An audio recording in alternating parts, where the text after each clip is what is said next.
Constantinople, 548 AD. The Empress is dying. She knows it. The physicians know it. Justinian knows it, though he has not said the word aloud, because saying it would make it real in a way that all his legal codes and all his military campaigns and all the gold in the imperial treasury cannot reverse. He sits beside her, the most powerful man in the world, the emperor who rebuilt Rome, the man whose name historians will attach to an entire age of civilization. He is sitting beside her bed, and he is not giving orders. He is not dictating letters. He is not doing the thing he has done every waking hour of his adult life, which is work. He is just sitting outside the palace. Constantinople breathes. Ships move through the Bosphorus. Merchants argue in 4 languages in the markets below the hill. Children who were born after Nika, who grew up knowing no other world than the one this woman helped build, are going about their ordinary morning with no idea that something irreplaceable is ending in a room above them. And somewhere in the city, a man named Procopius is waiting. He has already written the official history. The one with her name spelled correctly, the one that mentions her courage and her influence and her place beside the throne. He wrote that one for public consumption, for the record, for posterity. But he also wrote another book, one he has shown no one, one he will not publish while Justinian still breathes, because the man beside that bed would destroy him for it. In that secret book, Procopius calls Theodora things that no one dares say in the palace today. He calls her a demon in human form. He traces her origins with the specific cruelty of a man who wants to make sure the world never forgets where she came from. He is terrified of her, even now, even dying. That terror is the first thing you need to understand about Theodora, not where she was born, not what she wore at her coronation, not the speech she gave during the worst night of Justinian's reign, though we will get to all of that. Start with the terror, because powerful men do not write secret books about women who do not matter. They do not wait, carefully, patiently, for years, to publish their hatred. They do not feel the need. The question this story is going to answer is not simply who Theodora was. It is this: what does it take to become the kind of woman that the most educated man of your era is still afraid of while you are lying on your deathbed? To answer that, we have to go back, not to her birth, to the world that produced her, because Theodora did not happen in spite of the world she was born into. She happened because of it.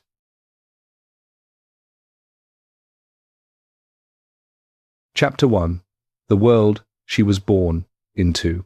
Before Theodora, there was Constantinople, and before you can understand what Constantinople made of her, you have to understand what Constantinople was, not the postcards version, not the golden domes and the marble colonnades, and the image that later centuries would polish into something timeless and serene. The real city, the city that existed at street level, in the noise and the smell and the brutal social arithmetic of 500,000 people packed onto a peninsula between 2 seas, all of them trying to survive inside a system that had very clear ideas about who mattered and who did not. Constantinople, in the early 500s, was the largest city in the Western world. Rome had fallen in 476. The Western Empire had fragmented into kingdoms that were still sorting out what they were. But here, on this narrow strip of land where Europe touched Asia, the Eastern Empire had not only survived, it had concentrated every ambition, every fortune, every political calculation that once spread across the Mediterranean, now funneled through this one city. The wealth was extraordinary. The poverty was also extraordinary, and the distance between the two was not measured in miles. It was measured in something much more precise and much more cruel.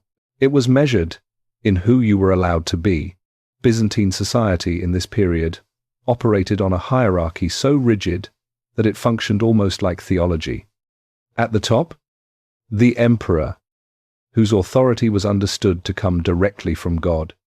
Below him, a layered structure of senators, military commanders, court officials, clergy, merchant, artisan, and at the bottom, the people who performed, actors, dancers, the men and women of the theatre and the circus, people whose profession required them to display themselves for the entertainment of others. In Roman and Byzantine law, performers occupied a specific legal category. They were called infames, the infamous, not criminals. Exactly. Something subtler and in some ways worse than criminals. People whose very occupation placed them outside the protections and dignities that the law extended to respectable citizens. A performer could not testify in court with full credibility. A performer could not marry a person of senatorial rank. A performer's children inherited that status, that shadow. Whether they chose the profession or not, this was not informal social prejudice. It was written into the legal code of the empire. The state had decided, formally and deliberately, that certain human beings were a category apart. Now look at the Hippodrome. The Hippodrome of Constantinople was not simply a racetrack. Calling it a racetrack is like calling the United States Congress a meeting room. Technically accurate, completely misleading about what actually happened there. The Hippodrome seated roughly 100,000 people. On race days, which happened dozens of times a year, virtually the entire city came. The emperor had his box, the kathisma, connected directly to the palace by a private corridor, so he could appear before his people without walking among them. The crowd arranged itself in the tiers below, and the arrangement was not random. Where you sat told you and everyone around you exactly who you were. But the Hippodrome was also where the city spoke, in an empire with no free press, no elected legislature, no formal mechanism for public opinion to reach power. The Hippodrome was the place where the relationship between ruler and ruled was performed and tested in real time. When the emperor appeared in his box, the crowd could cheer, or it could go silent. It could chant demands. It could express, with 100,000 voices, the accumulated frustration or approval of an entire population. Emperors who ignored what happened in the Hippodrome did so at their own risk. The racing factions, the blues and the greens, organized this energy. They were nominally fan clubs for the two dominant chariot racing teams. In practice, they were something closer to political parties crossed with street gangs. They had their own hierarchies, their own leadership, their own sources of funding from wealthy patrons who used them as instruments of influence. They could mobilize crowds. They could organize violence. They controlled sections of the city, the way that powerful organizations control territory. Not because they were lawless, but because the law had decided certain parts of urban life were not worth governing directly. The blues had the backing of the aristocracy and the old senatorial families. The greens drew more from the commercial classes and the working poor, but both factions were ultimately instruments of the same system. They gave people a sense of belonging and a sense of power, while keeping the actual levers of power firmly in other hands. Into this world, sometime around the year 500, a girl was born. Her father worked with animals in the Hippodrome, not the horses, the bears. He was a keeper and trainer of the bears used in the animal shows that filled the racing program between heats. It was not a prestigious job. It was not even a particularly safe one. But it was a job, which in Constantinople meant it was a life, which meant it was something, and then he died. The sources do not agree on exactly when or how. What they agree on is what came next. His wife, left with 3 young daughters and no income, did what women in her position in this city did. She went to the Hippodrome. She dressed her daughters in flowers, the traditional gesture of supplication in this context, and she brought them before the crowd and the faction leaders, and she asked for help. The Greens, the faction her husband had worked for, turned them away. The Blues took them in. This is the first thing that happened to Theodora that was not her choice. She did not select her father's profession. She did not choose the faction that rejected her family, or the one that accepted them. She was a child in a city that had already decided what she was. But here is what the city did not account for. It put her in the middle of everything. The Hippodrome was not just a place of entertainment. It was a masterclass in power. Every race day, Theodora watched how the crowd moved, how it was moved. What made 100,000 people shift from laughter to anger to grief in the span of an afternoon? She watched faction leaders manage that energy the way a conductor manages an orchestra. She watched wealthy patrons in the upper tiers send signals down to the crowd below. She watched the emperor in his box read the mood of the people and decide, in real time, how to respond. She was learning something that no school in Constantinople taught. She was learning how power actually worked when it thought no one important was watching. The theater came later. Her older sister Comito became a performer first, and Theodora began appearing alongside her, in the small supporting roles that children could play, learning the mechanics of performance from the ground up, how to hold a crowd, how to read the room, when to push and when to pull back, when silence was more effective than noise. The ancient source, particularly Procopius in his Secret History, describe her later performances in terms designed to humiliate. He is specific, and he is cruel, and he is clearly writing with the fury of a man who watched a woman he considered beneath contempt become one of the most powerful people in the known world. We will return to Procopius and his particular kind of hatred in a later chapter, because it deserves to be examined on its own terms. What matters here is this: the world that Theodora was born into had a very specific design. It was built to keep certain people in their place. Performers were infames. Women without connections were invisible. Children of the Hippodrome were the property of the crowd's mood, beloved one afternoon and forgotten the next. That design assumed that the people inside it would be shaped by it. Some were. Most were. Theodora was shaped by it too, but not in the way the system intended.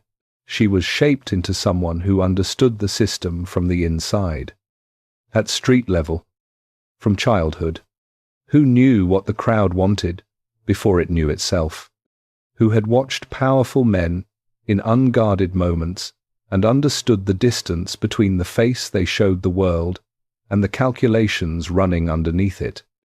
The city thought it was making a performer. It was making something else entirely. It just did not know it yet. Chapter 2. The education no school teaches. There is a specific kind of knowledge that wealth cannot buy and schools cannot teach. It comes from being on the wrong side of power for long enough that you stop being surprised by it and start being educated by it. It comes from learning before you are old enough to have the words for it, that the world has a front and a back, and that most people only ever see the front, and that the back is where the real decisions are made. Theodora got that education early, and she got it in the most comprehensive way possible. Not from books, not from a mentor, from living inside the machinery of a city that had decided she was raw material before she was a person. She was a performer by her early teens. This is one of the few things about her early life that most sources agree on. What they disagree on, sometimes violently, is what kind of performer she was and what that meant. And because the disagreement matters, because it sits at the center of how Theodora has been understood and misunderstood for 15 centuries, we need to spend some time inside it. The world of Byzantine performance in the early 6th century was not the world of the theatre in any sense we would recognize today.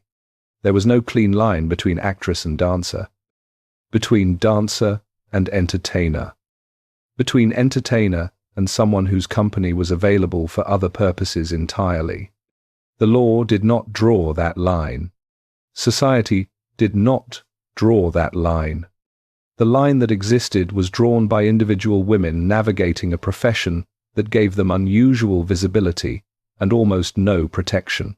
Visibility without protection is a dangerous combination. It means people see you, but no one is obligated to see you as fully human. Procopius, in The Secret History, describes Theodora's early career with a specificity that has fascinated and repelled readers for centuries. He claims she was not merely an actress but a woman of spectacular and insatiable appetite, and he describes scenes that read less like historical testimony and more like the revenge fantasy of a man who needed her to be exactly what he described. His language is not the language of a chronicler recording facts. It is the language of someone trying to establish, permanently and with maximum damage, what kind of woman she really was beneath the purple. We will give Procopius his full examination in the next chapter. But here, in this chapter about what Theodora actually learned in these years, his testimony matters in a different way, not as evidence of what she did, as evidence of what the world she lived in was. Because even if you set aside every specific claim Procopius makes, even if you accept none of it as literally true, the framework he describes is accurate. Women in Byzantine performance existed in a world where their bodies were considered public property in a way that the bodies of respectable women were not, where the line between professional and personal, between performance and transaction, was not theirs to draw, where the men who watched them felt entitled to define them, use them, and then use that use against them if they ever became inconvenient. This is the world Theodora moved through in her teenage years. Not a world she chose, a world she was born into by circumstance and law and the accident of her father's death. And what she did in that world was pay attention, not passive attention, the specific, active, cataloguing attention of someone who understands that information is the only currency available to her. She watched men, not the way women are told to watch men, with deference or with desire. She watched them the way a general watches terrain, looking for weaknesses, looking for patterns, looking for the distance between what they said and what they wanted and what they were actually afraid of. She learned things in those years that no palace education would have taught her. She learned that powerful men, when they believe they are in a space where status does not apply, behave differently than they do in public. The merchant who gave speeches about civic virtue in the Hippodrome was a different person in private. The official who administered Byzantine law with stern impartiality had a private accounting of what he could not afford to have made public. The man who would never acknowledge her on the street was willing to acknowledge her in other circumstances. And in those circumstances, he revealed himself in ways he could not control. She learned that shame was a mechanism that societies used it not randomly, but strategically, to keep certain people in certain places. The infames were not shamed because they were genuinely beneath contempt. They were shamed because shaming them served the people who needed them to stay at the bottom.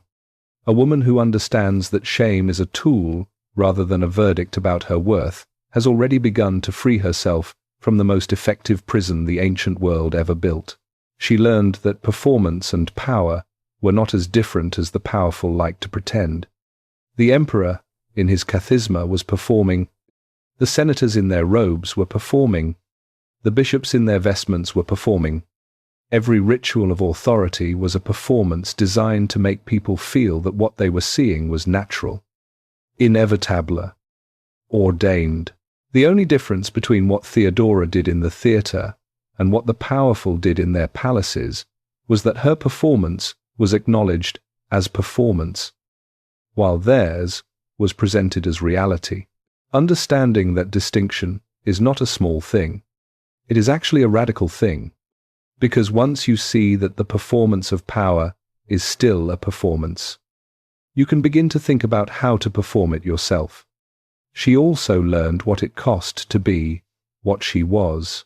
This is the part of Theodora's early years that the inspirational version of her story tends to smooth over.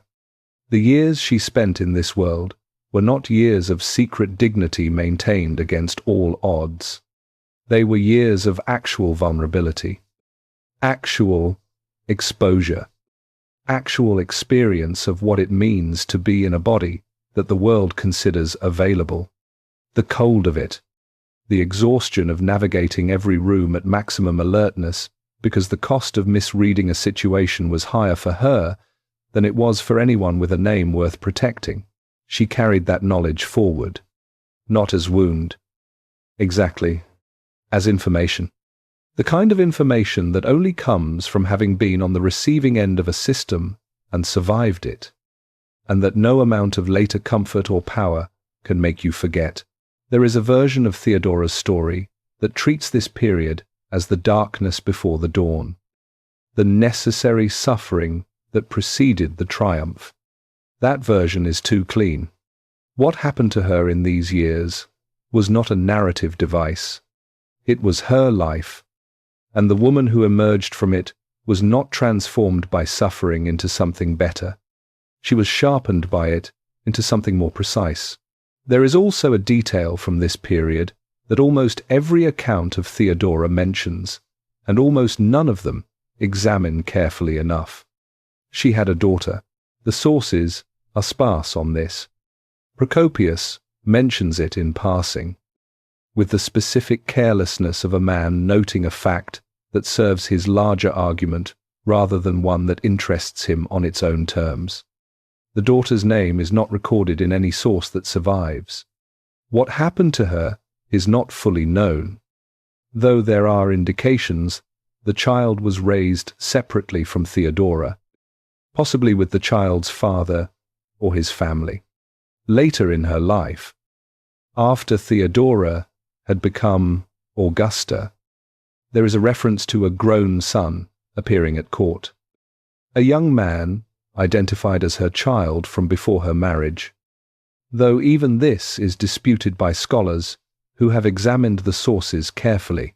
The existence of a child born into these circumstances tells you something about the material reality of Theodora's world that no amount of rhetorical description can match. She was not navigating an abstract social system. She was navigating it with the specific additional weight of a pregnancy and a child in a world that offered women in her position almost no structural support for either. She kept moving. That is perhaps the most important thing to say about this period of her life. Not that she triumphed, not that she secretly knew she was destined for greatness, not that she maintained some inner purity against the degradation of her circumstances. She kept moving. She continued to perform. She continued to learn. She continued to be present in the world, in the specific, difficult, unremarkable way that people survive who have no option of not surviving, and then, somewhere in her late teens or early 20s, something shifted. The sources place her in North Africa for a period, specifically in the orbit of a man named Hecebolus, a Tyrian who had been appointed governor of the Pentapolis region of what is now Libya. She appears to have travelled with him when he took up his post. She appears to have been abandoned by him when he was done with her, left in North Africa without resources or a clear path forward. What happened next is where the story of Theodora begins to change. Because she did not stay in North Africa, she did not accept being left behind as the end of the story. She made her way to Alexandria, and Alexandria was going to show her something that Constantinople had not. It was going to show her that there were other ways to understand power, other frameworks for thinking about who mattered and who did not. Frameworks that did not begin with the assumption that the people at the bottom deserved to be there. The education that no school could teach her was almost complete. The final lesson was waiting in Egypt. Chapter 3. What Procopius wanted you to believe. There is a man standing behind almost everything we think we know about Theodora. His name is Procopius of Caesarea. He was the most important historian of the 6th century Byzantine world, the official chronicler of Justinian's reign, the man whose words have shaped how 15 centuries of readers have understood this era. He was educated, precise, politically sophisticated, and by any measure, one of the great writers of late antiquity. He was also, when it came to Theodora, a man in the grip of something that went well beyond professional disagreement or political opposition. He was afraid of her, not metaphorically afraid, functionally, practically, demonstrably afraid, in a way that shaped every word he wrote about her for the entirety of his career. And understanding that fear, understanding where it came from and what it produced, is not a footnote to the story of Theodora. It is one of the most important keys to understanding her. Procopius wrote 3 major works about the age of Justinian. The first was The Wars, 8 books covering the military campaigns of Justinian's reign, primarily the campaigns of the general Belisarius in Persia, North Africa, and Italy. It is detailed, generally reliable by ancient standards, and widely respected by modern historians. In The Wars, Theodora appears occasionally and is treated with relative respect. She is the Empress. She has influence. She is present in the story without being the story. The second was The Buildings, a work of official praise celebrating Justinian's construction projects across the empire, including the Hagia Sophia. Theodora appears here too, in the flattering language appropriate to a panegyric. She and Justinian are presented as a pious and harmonious pair, joint instruments of divine providence. The Buildings was almost certainly written with imperial patronage and awareness. It is the version of events that power wanted recorded. The third work is the one that changes everything. Procopius called it the Anecdota. Historians call it the Secret History, and the name is accurate in both directions. It was secret because Procopius did not publish it during his lifetime. He hid it.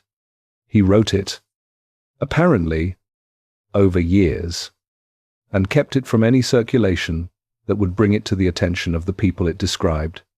It only survived because someone, after the deaths of both Justinian and Theodora, decided to preserve it. We do not know who. We do not know why. We only know that without that anonymous act of preservation, the secret history would have disappeared entirely, and our understanding of Theodora would be both cleaner and considerably poorer.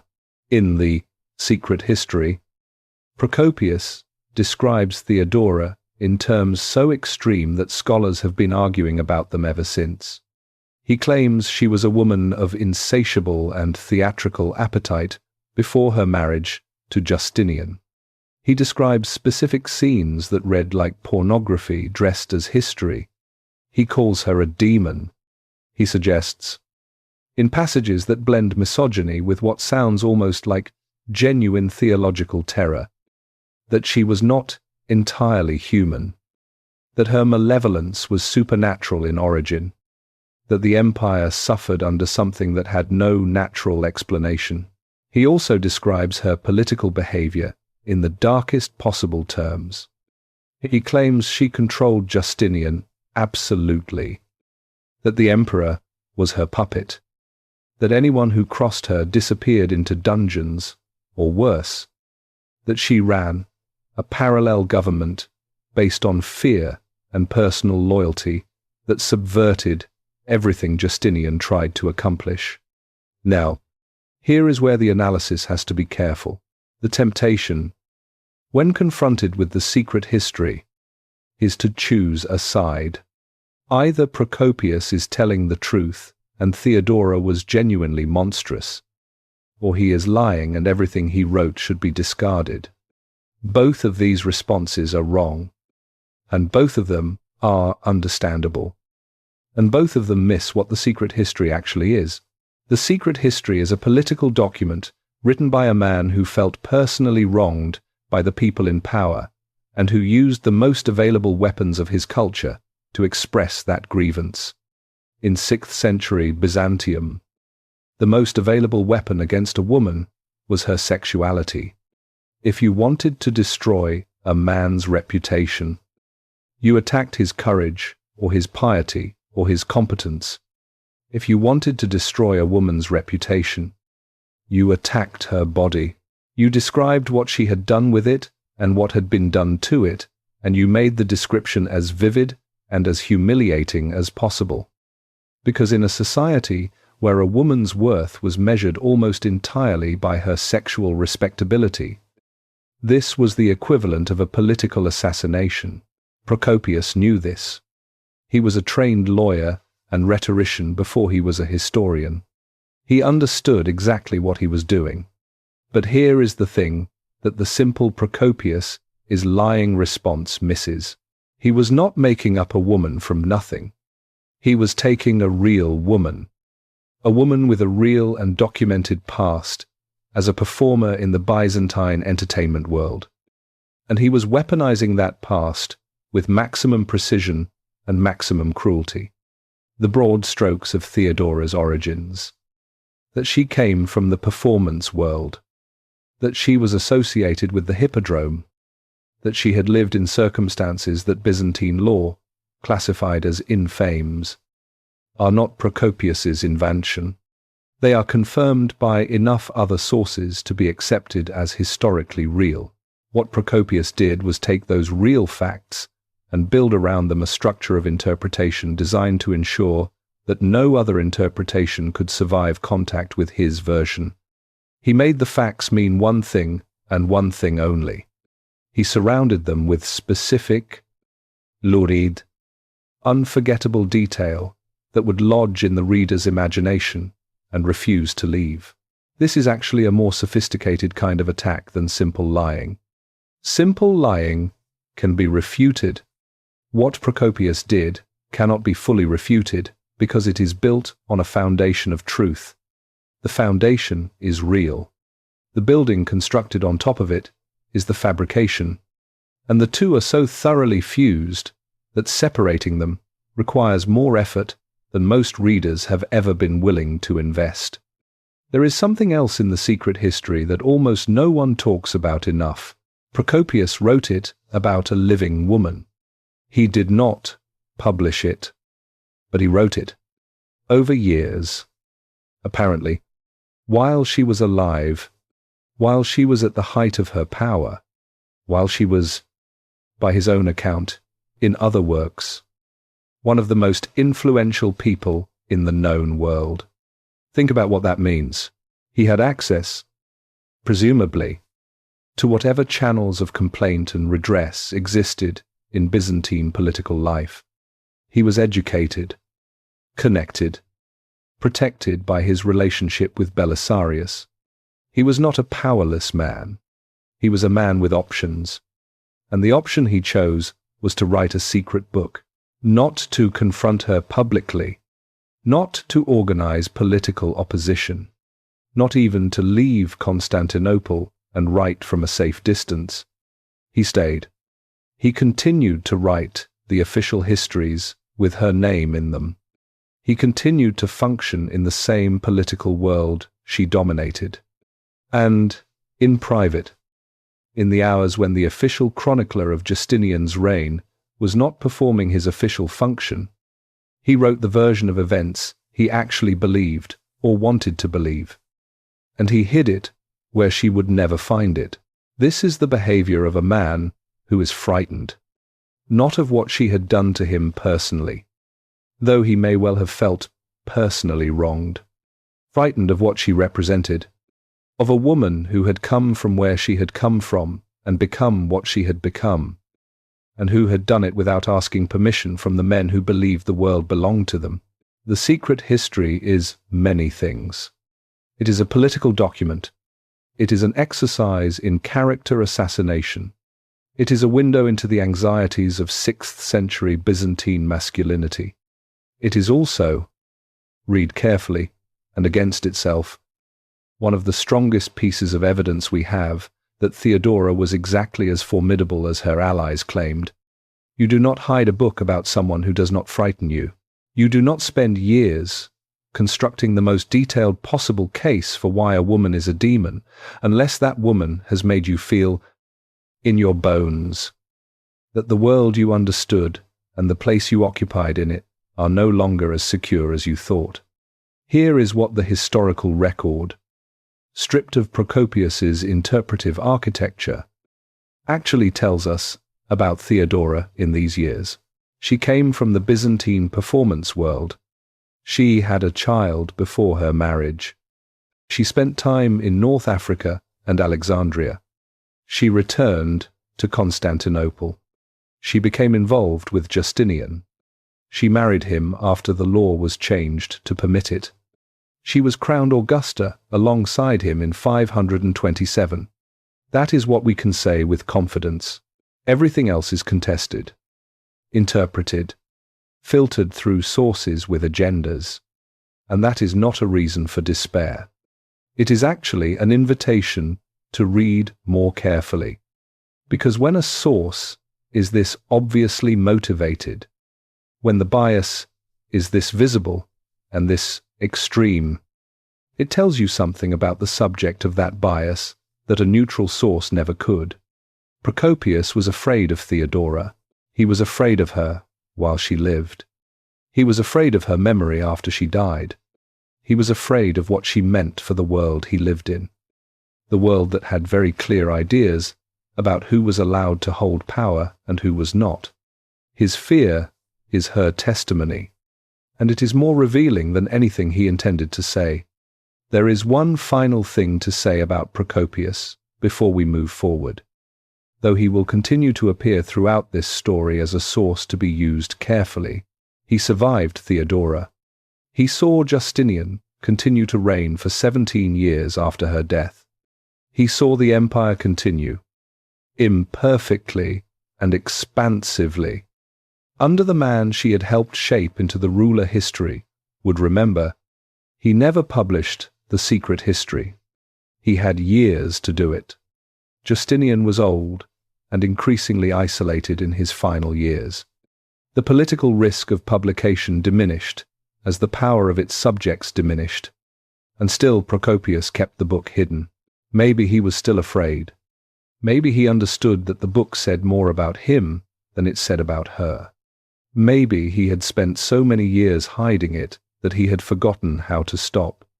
Or maybe, in the end, some part of him understood that what he had written was not the truth about Theodora. It was the truth about what Theodora made him feel, and he was not ready for the world to know that. Chapter 4. The Years Nobody Talks About. Alexandria. Somewhere around 517, a young woman arrives in the city with very little, not nothing, because nothing is a condition that tends to stop people, and she has not stopped, but close enough to nothing that the distinction is mostly theoretical. No patron, no protection, no clear plan beyond the fact that North Africa, where a man named Hesebolas had left her behind, like luggage he no longer needed, was not somewhere she was going to stay. She is in her early 20s. She has already lived more versions of a life than most people in Constantinople will ever see. She has performed before crowds of thousands. She has navigated the specific mathematics of survival that the Byzantine entertainment world required of women. She has been used by someone with power over her and discarded when the utility ran out. She arrives in Alexandria, and Alexandria is going to change her. Not immediately, not in the dramatic conversion on the road to Damascus way that later tradition sometimes implies, but deeply and permanently in the way that a city changes you when it shows you a way of organizing the world that you did not know existed before you saw it. Most accounts of Theodora's life treat Alexandria as a corridor, a place she passed through on her way from the disgrace of North Africa to the triumph of Constantinople. Something to move past quickly in the narrative so we can get to Justinian and the palace and the parts of the story that feel more important. This is exactly wrong. Alexandria is where Theodora becomes Theodora, not the Augusta, not the Empress, the person who will eventually be capable of being those things, the person whose interior architecture is strong enough to hold the weight of what is coming. To understand why, you have to understand what Alexandria was in 517. It was the second city of the empire in size and the first city of the empire in ideas. It had been the intellectual capital of the Mediterranean world for nearly 1,000 years by the time Theodora arrived. The great library was diminished from its ancient glory, but the tradition it represented, the idea that Alexandria was a place where knowledge was collected and argued over and tested against other knowledge, was still alive in the city's bones. Philosophers, physicians, mathematicians, theologians, they came to Alexandria because Alexandria was where serious thinking happened. It was also a city with a specific and urgent theological crisis at its center. The Christian church in the 6th century was not the unified institution that later centuries would sometimes imagine. It was a network of competing traditions, competing interpretations, competing claims about the nature of Christ and the nature of God and what it meant to be orthodox versus heretical. These were not abstract academic disputes. They were political crises. They determined who had access to imperial patronage, who could build churches, whose bishops would be recognized by Constantinople, whose communities would be protected, and whose would be persecuted. The central dispute of this period was about the nature of Christ. The Council of Chalcedon in 451 had declared the official position of the imperial church. Christ had two natures, human and divine, distinct but unified in one person. This was Chalcedonian orthodoxy. It was the position of Constantinople. It was, in the eyes of the imperial government, the correct answer to the question, but a significant portion of the Eastern Church rejected this formulation. They held to what is called miaphysitism, the position that Christ had one united nature, divine and human, inseparably joined. The Miaphysites were not a small minority. They were the dominant tradition in Egypt, in Syria, in large parts of the Eastern Empire. The Coptic Church of Egypt was Miaphysite. The Church of Ethiopia was Miaphysite.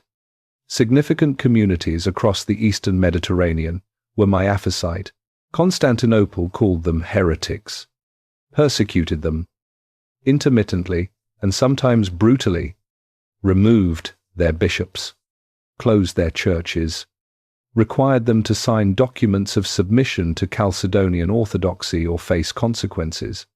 This is the world Theodora walked into when she arrived in Alexandria. And in Alexandria, she encountered a man named Severus. Severus of Antioch was one of the most important theological figures of the 6th century. He had been the Patriarch of Antioch, one of the most senior positions in the Eastern Church, until the imperial government removed him for his Miaphysite beliefs. He was in exile in Alexandria, continuing to write, continuing to lead the Miaphysite community through correspondence and personal influence, continuing to be exactly the kind of person that Constantinople found most threatening. Someone with genuine intellectual authority, whose position the empire could not simply ignore. The sources do not give us a detailed account of Theodora's encounter with Severus or with the Miaphysite community in Alexandria. What they give us is the evidence of what she became afterward, and that evidence points unmistakably to something real having happened in Egypt. For the rest of her life, Theodora was a committed and active supporter of the Miaphysite cause, not privately committed, not diplomatically careful, not the kind of commitment that stays in the background and does not inconvenience anyone. Actively, persistently, sometimes aggressively committed, in ways that put her in direct conflict with imperial, religious policy and, at times, directly at odds with her own husband. This does not happen by accident. This is not the behavior of someone who picked up a vague sympathy for a persecuted community and carried it forward as a political convenience. This is the behavior of someone who had an encounter that mattered, that changed something at a level deep enough to shape every subsequent decision. What changed? The most honest answer is that we cannot know with certainty, but we can reason from what Theodora was when she arrived in Alexandria and what she became. She arrived as a woman who had spent her entire life in a world organized around the question of who was legitimate and who was not. Byzantine society had a very precise answer to that question. The infames were not legitimate. Performers were not legitimate. Women without respectable origins were not legitimate.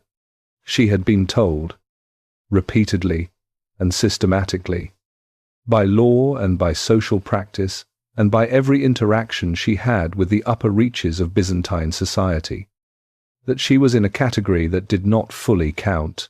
In Alexandria, she encountered a community that had been told something similar by the same empire. The Miaphysites were not legitimate. Their theology was wrong. Their bishops were not recognized. Their churches could be contracted. The imperial government had decided that they were a category that did not fully count, and it had the legal and military apparatus to enforce that decision. But the Miaphysites had not accepted that verdict. They continued. They maintained their communities, their liturgies, their networks, their intellectual life. They produced scholars of extraordinary ability and spiritual leaders of genuine depth. They were not waiting for Constantinople to decide they were legitimate. They were living their legitimacy in direct defiance of the power that denied it. For a young woman who had spent her life being defined as illegitimate by the same kind of power, this was not an abstract theological position. It was a mirror. The specific theology probably mattered too, in ways that go beyond the political. Miaphysite Christianity placed a particular emphasis on the unity of the human and the divine in Christ, on the idea that the sacred was not separate from the material world, but fully present within it. This is a theology with implications for how you understand the people at the bottom of a social hierarchy. If the divine entered the world fully and without reservation. If the sacred is present in the flesh and not above it, then the people, the imperial law code had decided, did not fully count, were not outside the sacred. They were inside it, the same as everyone else.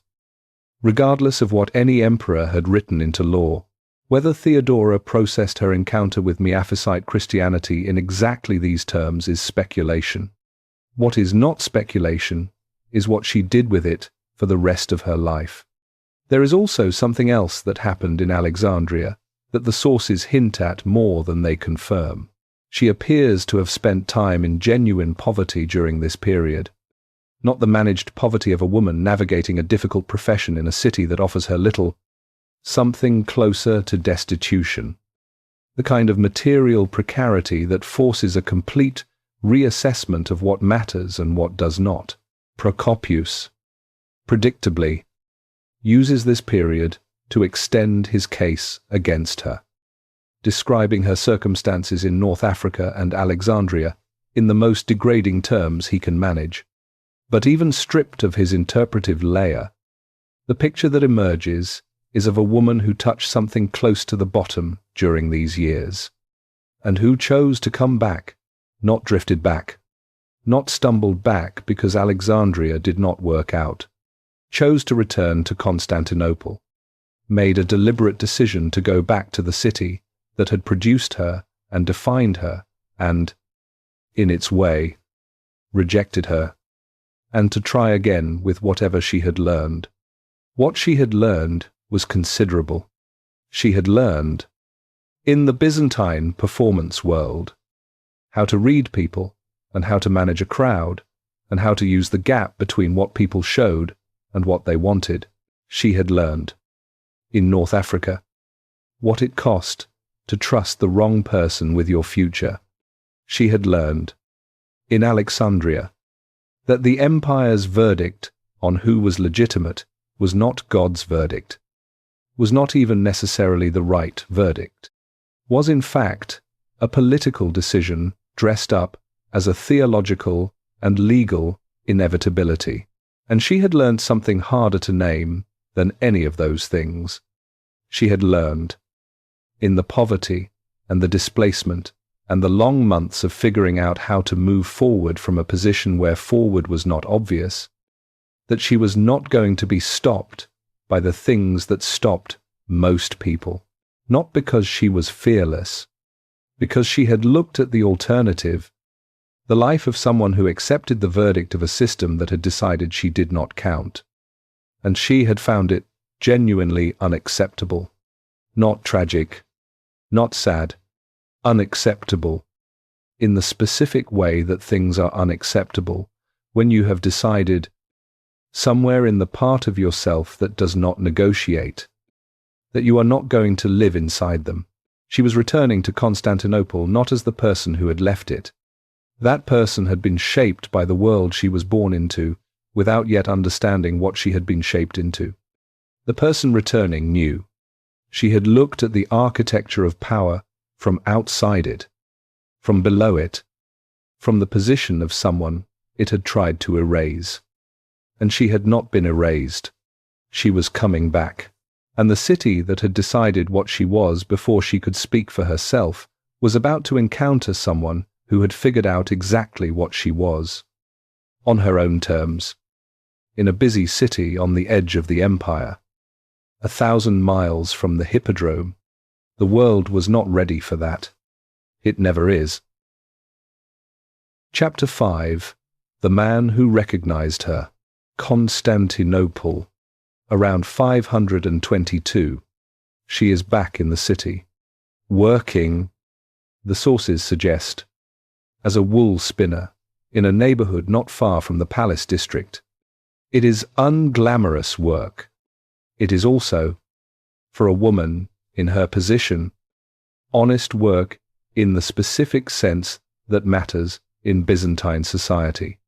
Work that carries no legal stigma, no association with the infames category, no automatic assumption about what else she might be available for.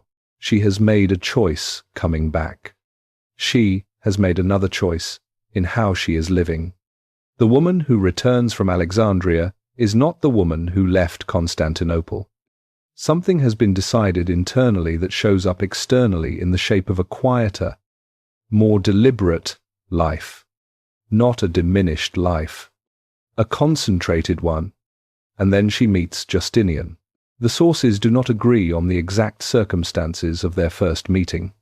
They agree that it happened, that it led to a relationship of extraordinary consequence, and that by the mid-520s, Theodora and Justinian were together in a way that was causing significant anxiety among the people whose business it was to manage the social order of the empire. What the sources do not examine carefully enough, and what this story needs to examine carefully, is why, not why they met. People in Constantinople met each other constantly. It was that kind of city. But why this became what it became?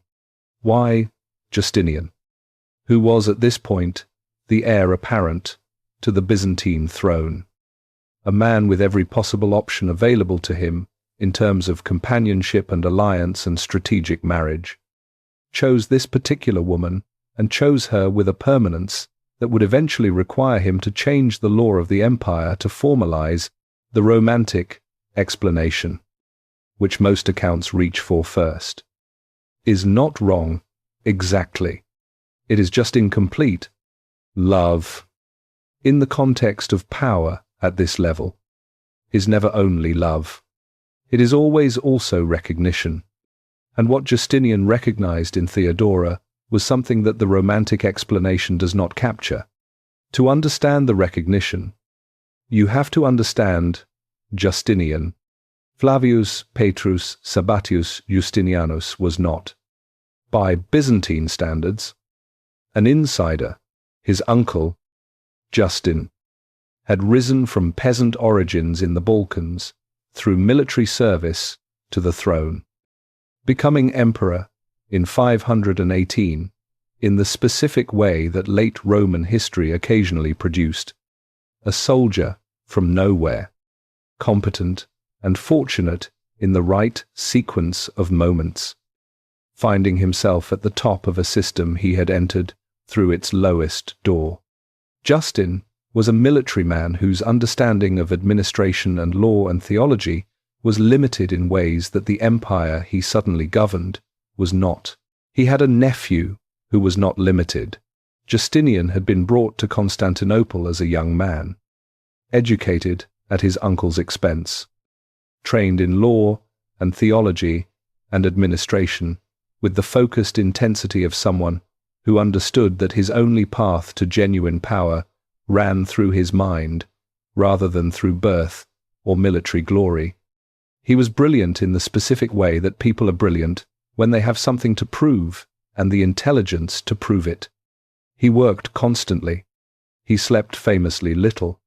He surrounded himself with the best minds available and interrogated them about everything from Roman legal theory to architectural engineering to the fine points of Christological doctrine. He was also, for all his extraordinary intellectual capability, a man with a specific and significant limitation. He understood systems. He did not always understand people. This is not a small thing in the context of running an empire. Systems, even very sophisticated ones, are operated by people. Laws are interpreted by people. Military campaigns are executed by people.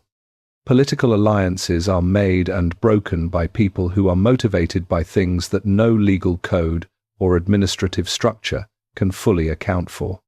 The Byzantine court, in particular, was a human environment of extraordinary complexity, a place where the gap between formal authority and actual influence was vast, where what people said in official contexts bore only a partial relationship to what they thought and wanted and feared and were prepared to do.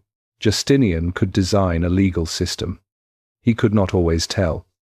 In a room full of people performing their proper roles, which ones were actually loyal and which ones were calculating their alternatives. Theodora could. She had been doing it since childhood, since she watched faction leaders in the Hippodrome manage crowds of 100,000 people, since she navigated the performance world and learned to read. In the space of a brief interaction, the distance between what a man presented and what he actually was, since she sat in rooms where she had no official status and no formal protection, and survived by being more accurate about the people in those rooms than they were about themselves, she could walk into a Byzantine court reception and know, within the length of the evening, who was genuinely committed to Justinian and who was performing commitment while looking for a better option. She could read the difference between a man who deferred because he believed in the emperor's authority and a man who deferred because defiance was not yet advantageous. She could sense the shape of a conspiracy before it had fully formed. In the same way that certain people can feel a change in weather before any visible sign of it appears. This was not mystical. It was the product of a specific education, received in specific circumstances, by a person who had no margin for error and therefore developed an accuracy about human behavior that more protected people never needed and therefore never built. Justinian recognized this. He was also, in the private accounting that he conducted with himself, in the hours when no one was watching, not a man without awareness of what this said about him. He had spent his adult life building the most comprehensive mind available to him. He had read everything. He had argued with the best theologians of his era and held his own. He had spent years redesigning the legal framework of an empire that had been accumulating law for 1,000 years. He was, by any measure, one of the most formidable intelligences the Byzantine world had produced, and he had found, in a woman from the Hippodrome, something his intelligence could not manufacture. He did not talk about this. He was not the kind of man who talked about what he could not do. He was the kind of man who found the person who could do it and kept that person close and did not examine too carefully the implications of the keeping, but in the private hours, he knew what she was, not what the law had said she was, not what the court said she was, what she actually was, in the specific and unrepeatable way that people are what they are before anyone has decided what category to put them in. She was the most accurate person he had ever encountered. Accurate about people. Accurate about rooms. Accurate about the gap between what was being said and what was actually happening in any given conversation, in any given court. He had never had access to that kind of accuracy before. He was not going to give it up. She was not a decoration. She was not a consolation. She was not even, primarily, a romance, though she was that too. She was the thing his intelligence had been missing. She also knew what she was getting. Justinian was heir to the most powerful throne in the world. He was a man of genuine intellectual greatness who treated her, apparently from quite early in their relationship, as an equal voice rather than an accessory. He argued with her. He listened to her disagreements. He appears, by the evidence of everything that followed, to have valued her opinion not as a courtesy, but as actual input that changed what he decided. For a woman who had spent her entire life in a world where her opinion was not a category that the people around her were interested in, this was not a small thing. It was not simply power she was moving toward. It was the first real partnership she had encountered. A man whose extraordinary mind created the architecture of the world. Who needed beside him someone who could read the people who would live inside that architecture. And a woman who could read those people with a precision that no amount of formal education could have given him. Who needed beside her someone with the formal power to act on what she read. Each of them was, in the most practical sense, what the other one required. The relationship developed during the years of Justin's reign, the early 500s and 20s, in a city that watched it with a mixture of fascination and horror. The court knew who she was. They knew where she came from. They knew what the law said about people from where she came from, and they watched the heir to the throne treat her with a seriousness that the law said she did not deserve. And they were deeply, visibly uncomfortable. There were other women who had attempted to secure Justinian's serious interest during these years. Women from senatorial families. Women whose origins were impeccable, whose connections were strategic, whose presence at his side would have confirmed rather than disrupted the social order. He was not interested. He had found the thing he was looking for, and the court's discomfort missed something important. It missed the thing that their class-based horror at the liaison prevented them from seeing clearly. Theodora was not an obstacle to Justinian's effectiveness as a ruler. She was a precondition of it, the empire that Justinian would build, the legal codes, and the military campaigns, and the theological settlements, and the architectural wonders, would be built by a man who had beside him someone who could tell him the truth about the human material he was working with. The Justinian who had only his own judgment about people would have been a different ruler, a more limited one, a man whose extraordinary mind would have been more frequently surprised by the gap between what his systems said should happen and what the people inside his systems actually did. The Justinian who had Theodora had something else. He had her eyes in rooms she was not in. He had her read of the people who knelt before him and what they intended when they stood back up. He had, in the most practical and unglamorous sense, a partner whose capability completed his own in the dimension where his own fell short. What he understood early enough was that he was not going to give her up, not for the court's comfort, not for the law's convenience, not for the social order's preference that heirs to the Byzantine throne marry women whose origins did not require a legal examination. If the law would not permit what he wanted, then the law would change. He would come to understand, fully, what he had found in her only years later. When the empire continued and the campaigns continued, and something in the governance of all of it felt, to the people watching closely, slightly less calibrated than before, but that accounting was still 20 years away. Right now he was a man who had looked at something extraordinary and decided that the law was wrong about it, and that he had the power to fix the law. He was, after all, the man who was going to rewrite the entire legal code of the Roman world. Changing one rule about who a senator could marry was, by comparison, a minor editorial. Chapter 6. The Law That Had to Bend. There is a specific kind of power that only becomes visible when it meets resistance.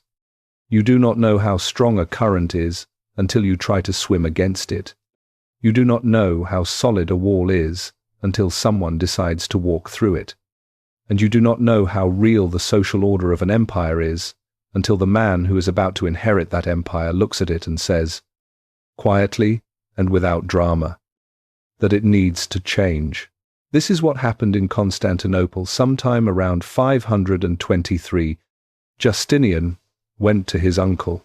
Justin was emperor, old now, not fully well, increasingly dependent on the nephew who had spent 2 decades becoming indispensable to his reign. The relationship between them was one of the more consequential pairings in Byzantine history.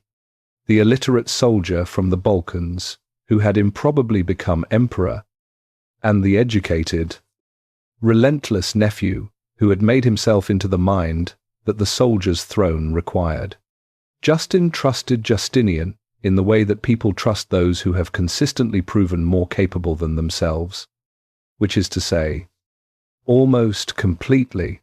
Justinian asked him to change the law. The specific law was the one that prohibited men of senatorial rank from marrying women who had been performers, actresses, or women associated with the entertainment world. It was not an obscure regulation. It was a foundational piece of Byzantine social architecture, one of the mechanisms by which the class system maintained its integrity across generations. If the infames could marry into the senatorial class, then the boundary between the legitimate and the illegitimate was not a wall, it was a suggestion. The request created a problem, not a legal problem. Exactly. Justin was emperor. Emperors could change laws. That was, in a sense, the point of being emperor. The problem was what the request meant.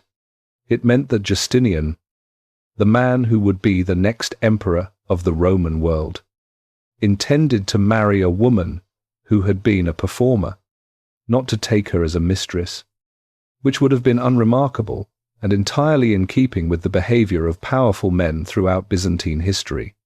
To marry her, to make her Augusta, to place her, formally and legally and in the sight of God and the court and the entire empire, beside him on the throne, the Empress mother, Euphemia, Justin's wife, refused. This detail is worth pausing on. Euphemia herself had not come from the upper reaches of Byzantine society. She had come from origins that the court, with its talent for selective memory, preferred not to examine too closely. A woman whose own path to the throne had required the same kind of willful overlooking of inconvenient facts that the court now found so difficult when applied to Theodora, and yet Euphemia would not support the marriage. Her reasoning, as best the sources can reconstruct it, was not personal animosity toward Theodora. It was structural. She understood, perhaps better than Justinian in this particular moment, what the court would do with an empress who had come from where Theodora had come from. She understood that the weapon Procopius would eventually use in his secret book was a weapon that the entire court had available, and that an empress whose origins were her permanent vulnerability was an empress who could always be attacked through her past. She was not wrong about the vulnerability. She was wrong about what it meant. Euphemia died before the matter was fully resolved, and with her death, the last serious internal obstacle to the marriage disappeared. Justin, who had apparently been persuaded by his nephew or simply wore down under the sustained pressure of a man who was not accustomed to being refused, agreed to the change. The law was amended. The specific mechanism was a new provision allowing women who had been performers but had since left that life to be rehabilitated in the eyes of the law, made legally equivalent to women of respectable birth, and therefore eligible to marry men of any rank, including senatorial. The language of the amendment was careful and general. It did not say that it was being passed so that the heir to the Byzantine throne could marry a specific woman from the Hippodrome. It said something about the possibility of reform and the grace of redemption and the legal recognition of changed circumstances. Everyone knew exactly what it meant. The court received the news in the way that institutions receive news that reorganizes their understanding of who they are dealing with, not with open rebellion, which would have been suicidal, with the kind of recalibration that happens internally, behind careful faces, in the conversations that take place after the official ones are over. What they were recalibrating was their understanding of Justinian. They had known he was intelligent. They had known he was ambitious. They had known he was the man most likely to be the next emperor, and had adjusted their behavior accordingly. What they had not fully accounted for was that he was a man willing to spend political capital to get what he wanted, even when what he wanted made them uncomfortable, even when what he wanted required him to tell the social order of the empire to move slightly to the left so he could walk through. This was useful information. It told them that Justinian was not going to be managed by their preferences, that the normal mechanisms by which the court influenced emperors, the careful cultivation of the emperor's social instincts, the subtle pressure of what was and was not considered appropriate in the circles that mattered, were not going to work on this particular emperor in the way they had worked on previous ones. It told them that the woman he was marrying was not going to be a peripheral figure. A man does not change the law of the empire to marry a peripheral figure. A man changes the law of the empire to marry someone he considers essential. And essential people at that level of power do not stay in the background. And it told them something about Theodora specifically, though most of them would not have articulated it in these terms. It told them that she was not what they thought she was. They had been thinking of her through the frame that the social order provided.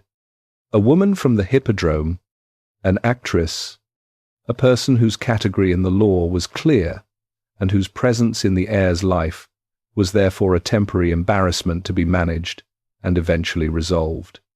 They had been waiting, many of them, for Justinian to come to his senses, for the liaison to run its natural course, for the sensible marriage to the appropriate senatorial family's daughter to eventually happen. He had not come to his senses because, from his perspective, his senses were working perfectly well. He had looked at the woman beside him and he had seen what she was, not what the law said she was, not what Procopius would say she was, what she actually was, and he had decided that the legal category was wrong about her, and that he had the power to fix the legal category, and that he was going to use that power. This was also something Theodora understood about the moment. The law changing was not simply a romantic gesture. It was a demonstration of political will. It was Justinian showing the court, and showing her, and showing himself, that his judgment about what mattered was going to override the inherited assumptions of Byzantine social convention, when those assumptions conflicted with what he had determined to be true. He had determined that she was essential. He had changed the law to reflect that determination. What she understood, receiving that demonstration, was that she was now in a position she had never been in before. Not protected. Exactly. Protection was a word that implied passivity, implied that someone else was doing the work of keeping you safe. This was different. She was now in a position where she could act, not with the weapons of the powerless. The careful navigation and the reading of rooms and the management of perception that had kept her alive and functional in a world that wanted to define her as disposable. With the actual instruments of imperial power, with law, with appointment, with access, with the formal authority that the court was required to respect whether or not they believed she deserved it. The years of education were over. The examination was about to begin. They married. The sources do not give us details of the ceremony itself, which was almost certainly a private or semi-private affair rather than a public spectacle. What they give us is the fact of the marriage and the position it created. Theodora was now the wife of the heir apparent to the Byzantine throne. When Justin died, as he did in 527, she would become something more than that. She would become Augusta, Empress of the Roman world, the woman who had been a child in the Hippodrome audience, who had performed for crowds that would have had her escorted out of a senatorial dinner, who had been left behind in North Africa by a man who considered her interchangeable, who had arrived in Alexandria with almost nothing and returned to Constantinople with everything she needed already inside her. That woman was going to sit on the throne of the Eastern Roman Empire, and the city that had decided what she was before she could speak for herself was going to have to look at her. not from the audience, from the floor. The law had bent. Everything else was about to bend with it. Chapter 7. Augusta, April 1st, 527. Justin is dying, and everyone in Constantinople knows it. The old soldier from the Balkans, who had improbably outlasted every prediction the court had made about his reign, is fading in the palace, and the machinery of succession is already running, smoothly and without drama, because Justinian has spent years making sure it would. There is no uncertainty about who comes next. There is no faction positioning for an alternative. The transition has been prepared so thoroughly that it feels almost like administration rather than history. On that April day, in a ceremony in the palace, Justinian and Theodora are crowned co-emperors. Justin dies 4 months later, and the world that Theodora had been navigating from below for her entire life suddenly has a different geography. She is Augusta now. The word carries weight that is difficult to fully translate into modern terms. Augusta was not an honorary title. It was not a courtesy extended to the emperor's wife the way that a head of state's spouse receives a ceremonial designation with social visibility but limited formal authority. Augusta, in the Byzantine context, was a legal and ceremonial designation with specific privileges, specific obligations, and a specific place in the hierarchy of the empire that the law recognized and the court was required to respect. She had her own household staff, her own administrative apparatus, her own seal, which made documents she issued legally binding in ways that went beyond the informal influence that even powerful empresses had previously wielded. She had the right to be received with the full prostration, the proskynesis, that was required before the emperor himself. Men who had governed provinces and commanded armies and sat in the Senate for decades had to lower themselves before the woman from the Hippodrome. The sources that describe the early years of Justinian and Theodora's joint reign tend to focus on the formal machinery of the coronation and the administrative structures of the new government. What they do not focus on, and what is worth focusing on here, is what that transition actually felt like from inside the experience of the person making it. Theodora had spent her entire life reading rooms, assessing them upon entry, calculating the distances and the dangers and the possibilities before committing to a position. This was not paranoia. It was the survival practice of someone for whom misreading a room had always carried real consequences.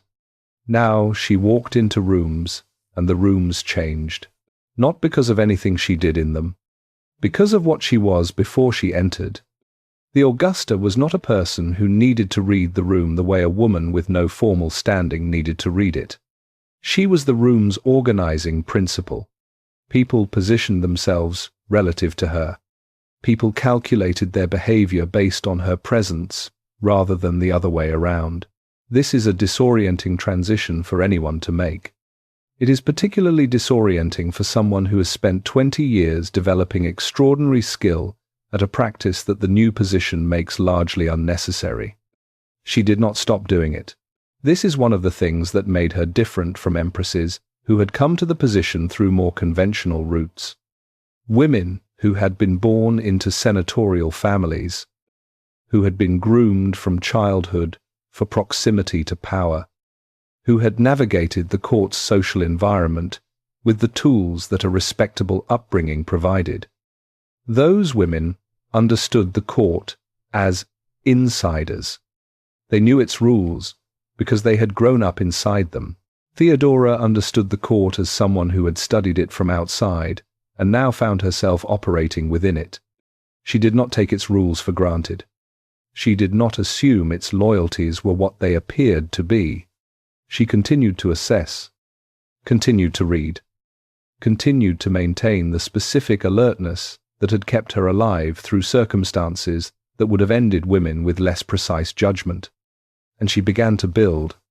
The first thing she built was an information network, not formally, not with titles or official designations, in the way that people with genuine intelligence and genuine need build these things, through relationships, through the careful cultivation of contacts in places that the official court structure did not reach, through servants who moved through the palace in ways that senators did not, overhearing things that senators said when they thought they were unobserved, through clergy who traveled between Constantinople and the provinces and carried news that the official dispatches did not contain, through women, wives and daughters of officials, who occupied the social spaces of the court and whose observations the official record did not consider worth preserving.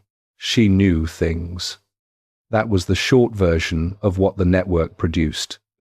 And it was also the version that most frightened the people around her. She knew things she should not have known. Things she had no official channel to know. Things that powerful men had said in rooms where they were confident she was not present. How she knew them was a question that did not have a comfortable answer. And the discomfort of not being able to answer it was itself a form of power. The second thing she built was a protected space for the people the empire had decided did not need protecting. This happened gradually. In the early years of the reign, through the specific mechanism available to an Augusta, she could not unilaterally change the law. She could not command the Senate, but she could make it known who had her interest and who did not. And in a system where imperial favor was the most valuable currency in circulation, making something known through the right channels was functionally equivalent to making it happen. The Miaphysite clergy, who had been hounded out of their sees by Chalcedonian enforcement, found that Constantinople was suddenly more hospitable. Not officially, not through any formal reversal of imperial religious policy, because Justinian was Chalcedonian and was not going to reverse his own theological position. But the enforcement became less aggressive. The harassment became less systematic. The bishops who had been in hiding found that the hiding had become somewhat less necessary. This created a direct tension with Justinian that needs to be stated plainly. He was Chalcedonian by conviction. She was Miaphysite by conviction. These were not negotiating positions. These were things they each actually believed, and believing different things about the nature of Christ. In the 6th century Byzantine world was not a small domestic disagreement. It was a fundamental division about the nature of reality. People had been exiled and imprisoned and killed over this disagreement within living memory, and yet they functioned as a unit. Some historians have suggested that their apparent disagreement on religious policy was actually a coordinated strategy, a deliberate approach that allowed the imperial government to maintain relationships with both theological camps simultaneously. The evidence is not conclusive either way. What the evidence does support is that Theodora's protection of the Miaphysite community was real, that it made material differences to real people, and that it persisted through the disagreement rather than being resolved by it. They had figured out how to be genuinely different from each other on something that mattered deeply to both of them, and still govern together. This is rarer than it sounds at any level of partnership. At the level they occupied, it was almost unprecedented. The third thing she built in these early years was her own reputation, constructed through deliberate performance of the imperial role in the way she understood it to require. Byzantine court ceremony was extraordinarily elaborate. Every interaction between the imperial family and the world outside the palace was governed by ritual that had been developing for centuries. How the emperor appeared, how supplicants approached, how foreign ambassadors were received, how the church was honored. It was, in the most literal sense, a performance, a continuous enactment of the idea that the empire was divinely ordered, and that its rulers were the point where the divine and the human met. Theodora had been a performer since childhood. She understood, better than almost anyone in the palace, what performance was for, not as pretense, as communication, as the externalization of meaning in forms that people could receive and interpret and be shaped by. She performed the role of Augusta with a precision and a deliberateness that went beyond the requirements of the position. She was never unprepared. She was never caught in an unmanaged moment, in a context that mattered. She understood that every time the court saw her, they were forming and reforming their understanding of who she was and what she represented. And she did not leave that process to chance. The women who had access to her describe her in terms that are strikingly consistent across the sources. Not warm. Exactly. Not cold either. Present. Intensely. Completely present in whatever interaction was happening. In a way that made people feel, sometimes uncomfortably, that they were being understood more completely than they wished to be. She was still reading rooms. She had just changed which rooms she was reading. The men who had dismissed her as a temporary inconvenience in Justinian's life were now sitting across from her in official receptions and finding that the dismissal had been a miscalculation. She was not ignorant of what they had thought. She was not going to perform ignorance of it for their comfort. But she was also not going to perform vindictiveness, which would have been easier and considerably less effective. She was going to do something more unsettling. She was going to be very good at what she did, and she was going to make sure that the people who had been waiting for her to fail understood, in the most concrete possible terms, that the failure they were waiting for was not coming. Not because she had been transformed by power into something other than what she was, because what she had always been was already more than they had ever accounted for. The Augustus sat on his throne and rebuilt the laws of the Roman world. The Augusta sat on hers and rebuilt the room's understanding of who belonged in it. Both of them were doing the work they were built for. The empire had never seen anything quite like it. And the hardest test of what they had built together was still coming. It was coming fast, and it was going to come from inside the city they governed. Chapter 8. The City Between Two Thrones. Power is never as simple as the official version says it is. The official version of Byzantine governance in the early years of Justinian's reign looked like this. The emperor governed. The Empress supported. The Senate advised. The generals fought. The clergy prayed.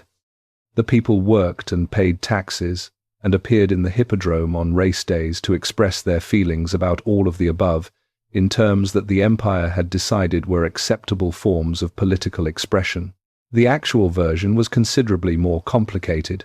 Constantinople in the years between 527 and 532 was a city operating under a very specific kind of pressure, not the pressure of external threat. Though the Persians on the eastern frontier were a permanent concern, and Justinian's ambitions for recovering the western territories were already generating the military expenditure that ambitions of that scale require, the pressure was internal.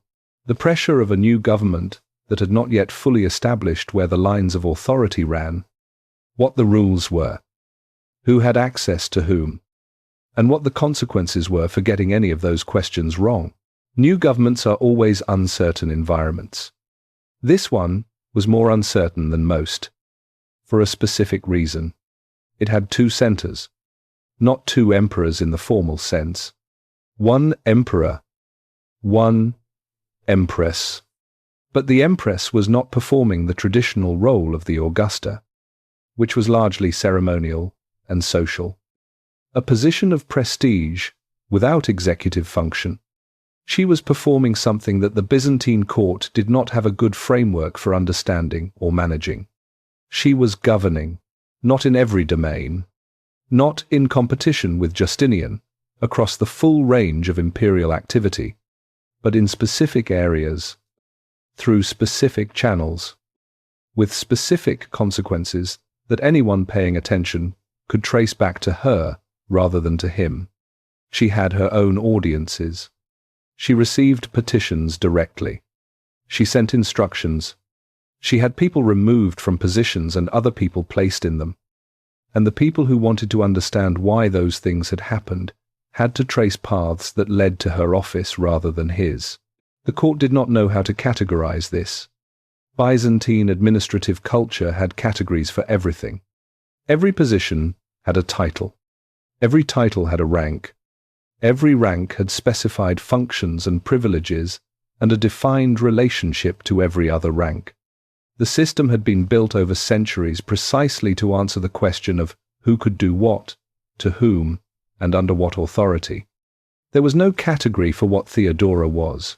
There was no precedent for an empress who maintained a separate diplomatic correspondence with foreign rulers.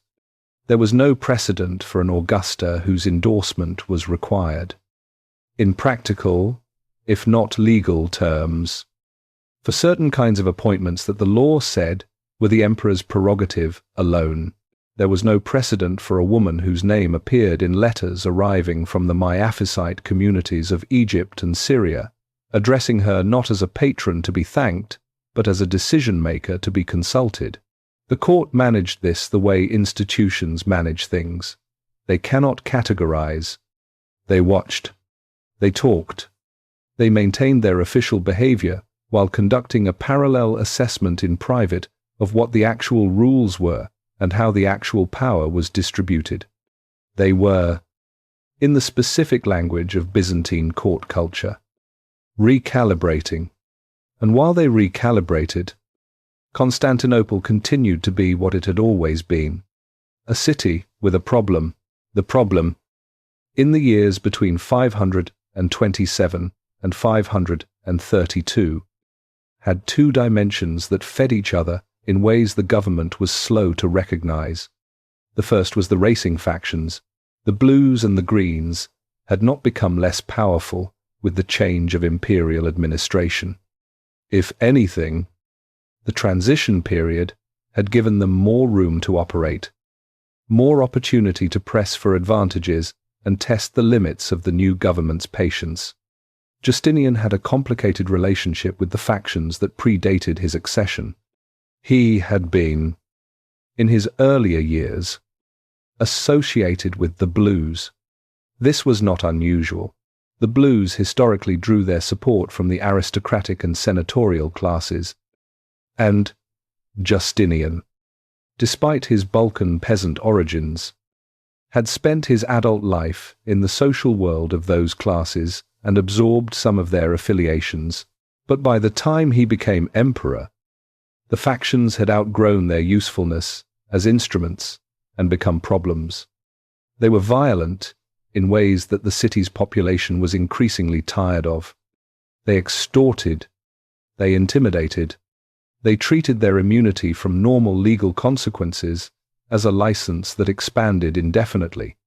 The ordinary people of Constantinople, the ones who did not belong to either faction and had no interest in their internal politics, had been living with the consequences of that license for years, and their patience was running out.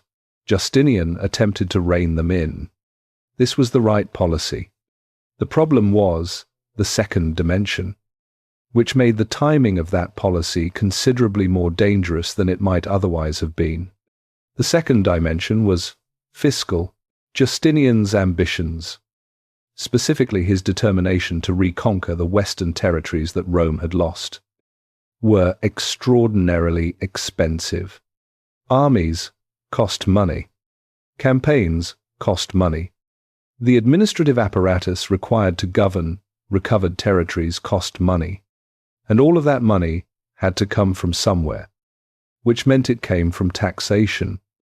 And taxation, at the scale that Justinian's ambitions required, was being felt in the city with an immediacy that imperial proclamations about the glory of Rome did not offset. John the Cappadocian was Justinian's praetorian prefect. his chief financial administrator. He was extraordinarily competent at raising revenue and extraordinarily indifferent to the human cost of doing so. The tax pressure he applied in the early years of the reign generated the revenue the government needed and generated something else alongside it. A deep and widespread resentment in the population that was looking for somewhere to go. Theodora was reading this before Justinian was, not because she had access to better information than he did, though she may have, but because she was reading the city through a different register. Justinian read it through administrative reports and official channels. She read it through the network she had spent the early years of the reign quietly building, through the contacts who moved at street level and reported what the city actually felt, rather than what the official version said it felt. A woman had come to her rooms 6 months before the riots. A merchant's wife, whose husband had been assessed into debt by John's tax collectors, and who had no legal channel available to her that was not already controlled by the same apparatus that had destroyed her household. Theodora had listened. She had made a note. She had not been able to fix what John's machine had already done to that family, but she had understood, sitting in that room, that this woman was not an isolated case. She was a pattern, and patterns, in cities of 500,000 people, do not stay patterns. They become events. What she was hearing from the city, in the months before 532, was not contentment with grievances around the edges. It was a low, broad, sustained anger that had not yet found its form, but was looking for one. The factions were going to give it one. In January of 532, Justinian's government decided to execute several men from both the Blues and the Greens who had been convicted of violent crimes committed during recent faction riots. The executions were legally sound. They were administratively consistent with the policy of treating the factions as subject to law rather than above it. The executions went wrong. Not wrong in the sense that the men survived the initial attempt. Wrong in the sense that 2 of them, one from each faction, survived when they should not have. Left alive by a malfunction in the machinery of execution. Rescued by a crowd that interpreted the failure as divine intervention. They were sheltered in a church. Claiming sanctuary, Justinian's government faced a choice: honor the sanctuary and abandon the executions, which would signal that the policy of legal accountability had broken down, or violate the sanctuary and remove the men by force, which would combine faction hostility with the religious problem of imperial desecration of a sacred space. The government hesitated. In politics, hesitation is not a neutral act. It is a signal. It tells everyone watching that the people in charge are not certain, and uncertainty at the top of a system that depends on the appearance of authority is not simply a political problem. It is an invitation.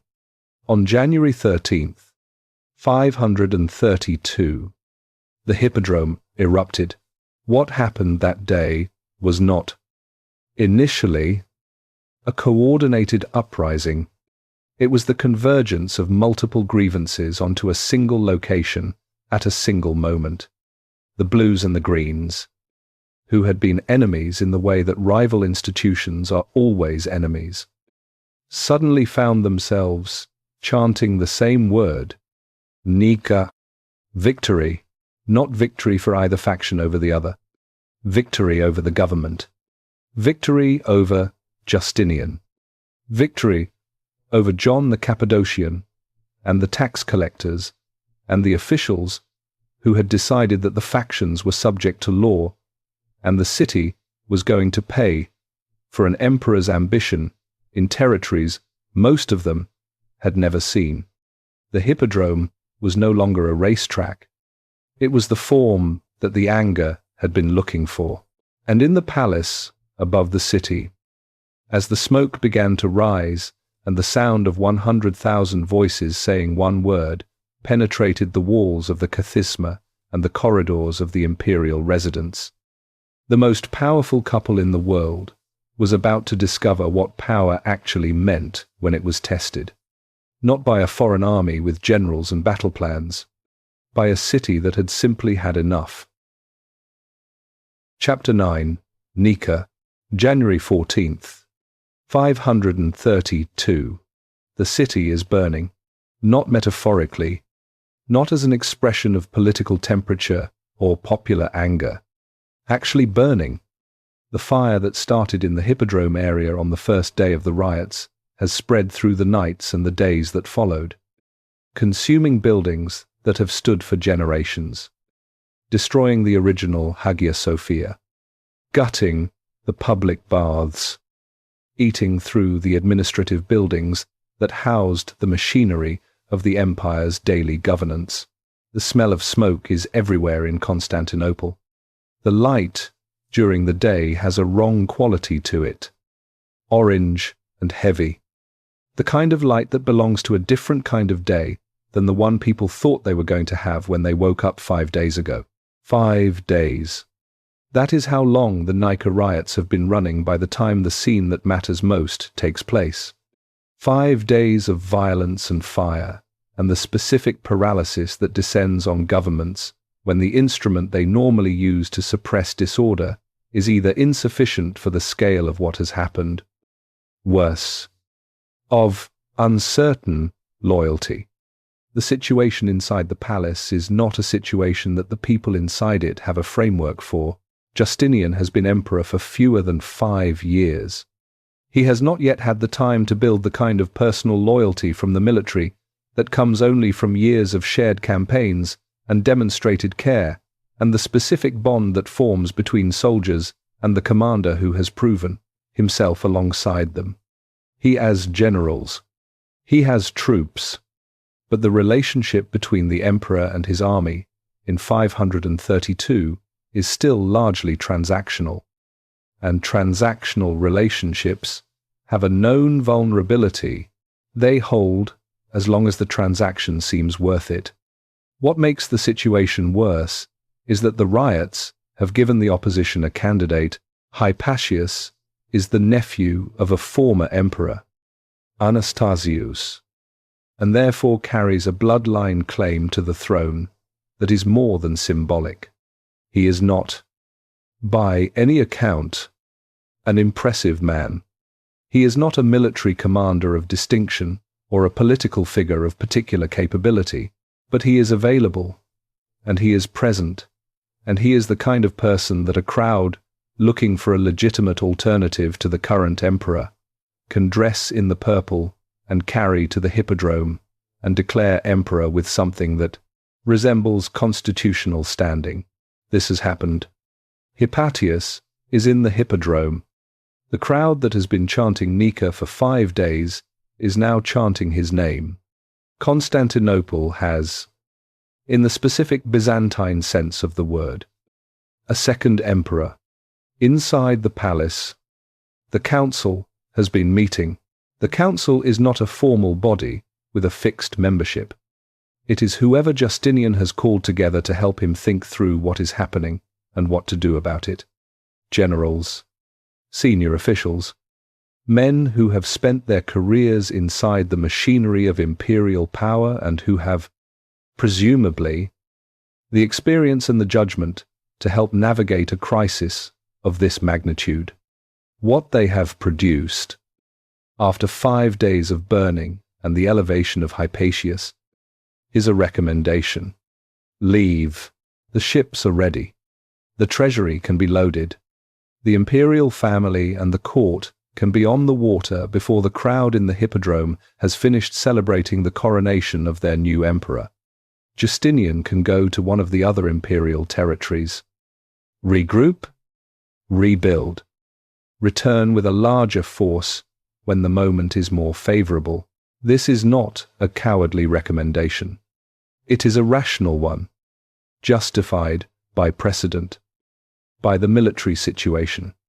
by the genuine uncertainty about whether the forces inside Constantinople would actually fight for Justinian against a crowd of that size with a rival emperor at its center. The men making it are not panicking. They are calculating, and their calculation on the available information is that the costs of staying are higher than the costs of leaving. Justinian is persuaded, or he is close to persuaded. The sources suggest he is in the specific mental state that overtakes people when they are exhausted and frightened, and the rational case for the safe option is being made by multiple competent people simultaneously. Not broken, but moving toward a decision that, once made, will be very difficult to unmake. Theodora speaks. What follows is one of the most famous passages in Byzantine historical writing. Procopius records it in the wars.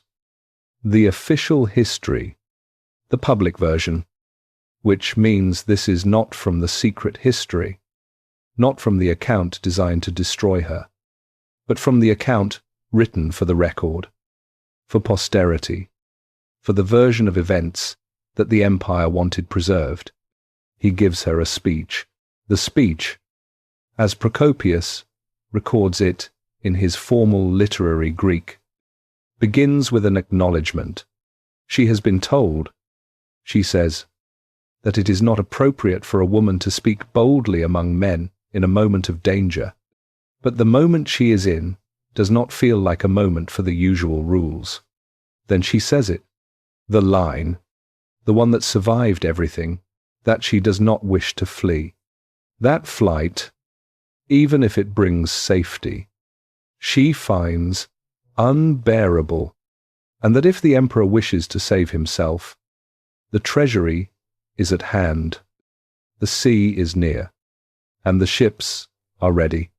But for herself, she holds to an ancient saying that the imperial purple is the noblest shroud. Those are not the exact words in every translation, because Greek does not travel between languages without losing something. But that is the meaning. That dying as empress, dying at the center of the power she had fought her way to the center of, is preferable to surviving outside it. That the throne is not a place she intends to leave while there is still a possibility of keeping it. Now here is where this story has to do something that most tellings of this moment do not do. It has to ask what that speech actually was. Not what it meant rhetorically, what it was as a human act. In that room, from that particular person, on that particular day, Procopius shaped the speech. He gave it the structure and the cadences of a formal oration, because that was the literary convention for recording important moments, and because formal orations preserved well and carried authority in the culture that would read them. The actual words Theodora spoke in that room were almost certainly different, probably less polished, possibly more direct, maybe quieter than the literary version suggests, but the substance of it, the position she was taking, and the effect it had on the people in the room, that is not Procopius's invention. The effect is confirmed by what happened next, which is that Justinian did not leave. Consider who is speaking. This is a woman who has been reading rooms her entire life, who has understood, since she was a child in the Hippodrome audience, how a crowd moves and what moves it, and what the difference is between a moment that can be redirected and a moment that has to be met directly, who has spent 20 years developing an almost surgical accuracy about human behavior under pressure. She is in a room full of men who are afraid, not all of them cowardly, not all of them wrong in their assessment of the risks, just afraid, in the specific way that rational people are afraid when the situation is genuinely dangerous and the cost of being wrong is very high. And she understands something about this room that the men in it are not seeing clearly because they are too close to their own fear to see it. She understands that the recommendation to flee is not actually a rational calculation about survival. It is a rational calculation about personal survival. And personal survival, in this case, is not the same thing as survival of what they are. A Justinian who flees Constantinople and attempts to reconstitute his government from a safer location is not the same Justinian who stayed. An empress who gets on a ship and sails away from a burning city because the situation became dangerous is not the same empress who helped build everything that the situation is threatening. The purple that she wears is not a garment that survives the abandonment of what it represents. It becomes, at the moment of flight, just cloth. She is not making a heroic speech about dying with honor. She is making a precise argument about what they have to lose by leaving that the leave recommendation is not accounting for. They will lose the throne, obviously, but they will also lose something less tangible and more important. They will lose the authority that comes from being the people who stayed, the specific credibility that accrues to people who remain present in the most difficult possible moment and is available to no other kind of person in any other way. And without that credibility, the calculation about rebuilding from safety becomes much harder, because the people they would need to rebuild with will have watched them run. She is also doing something else that the sources do not record directly. She is reading the room. She is reading Belisarius, the general, who is present. Belisarius, who is the greatest military commander of the age, who has a loyalty to Justinian that is genuine rather than transactional, who has not, in 5 days of crisis, suggested anything that sounds like personal ambition. She is reading what Belisarius will do if Justinian stays and asks him to act. She is reading Narses, the other senior military figure present, assessing what he has and how he will use it if given a clear direction. She is reading the room, and she is speaking to what she reads in it, not just to the abstract argument about honor and the purple. She is saying, in the language available to her in that moment, what she has read, that the men who need to act are present and capable, and waiting for someone to tell them that acting is what is required, that the situation is not as foreclosed as the leave recommendation assumes, that there is still something to fight for, and still people willing to fight for it if the person at the center of the situation refuses to leave. When she finishes, the room is different. Not because she has performed a heroic oration that swept everyone along on a tide of inspiration, because she has said something true in a moment when the people around her were about to make a decision based on something that was less than fully true. And the truth landed in the specific way that truth lands when it arrives in a room that needed it. Justinian does not leave. He sends Belisarius and Narses into the city with the forces they have, with instructions that are not subtle. The crowds in the Hippodrome, the crowds that have been chanting Nika for 5 days and have a rival emperor in their middle, are to be dispersed. Dispersed is the administrative word. What happens in the Hippodrome is not administration. Belisarius leads his troops in through the entrance to the Hippodrome's arena. Narses and his forces come in from another direction. The crowd inside, which at its height has been tens of thousands of people, has no way out. They are not an army. They are not organized for combat. They are people who came to the Hippodrome for a revolution and are encountering something that is not responding to revolution the way they expected. The killing lasts hours. The sources give numbers that vary significantly, which is common when ancient sources record violence at this scale. What they agree on is that the killing was extensive and that the Hippodrome held the evidence of it for days afterward.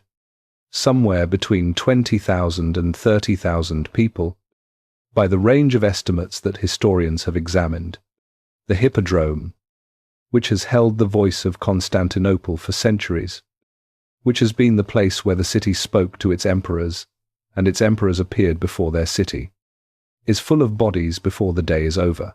Hypatius is captured. He is brought before Justinian.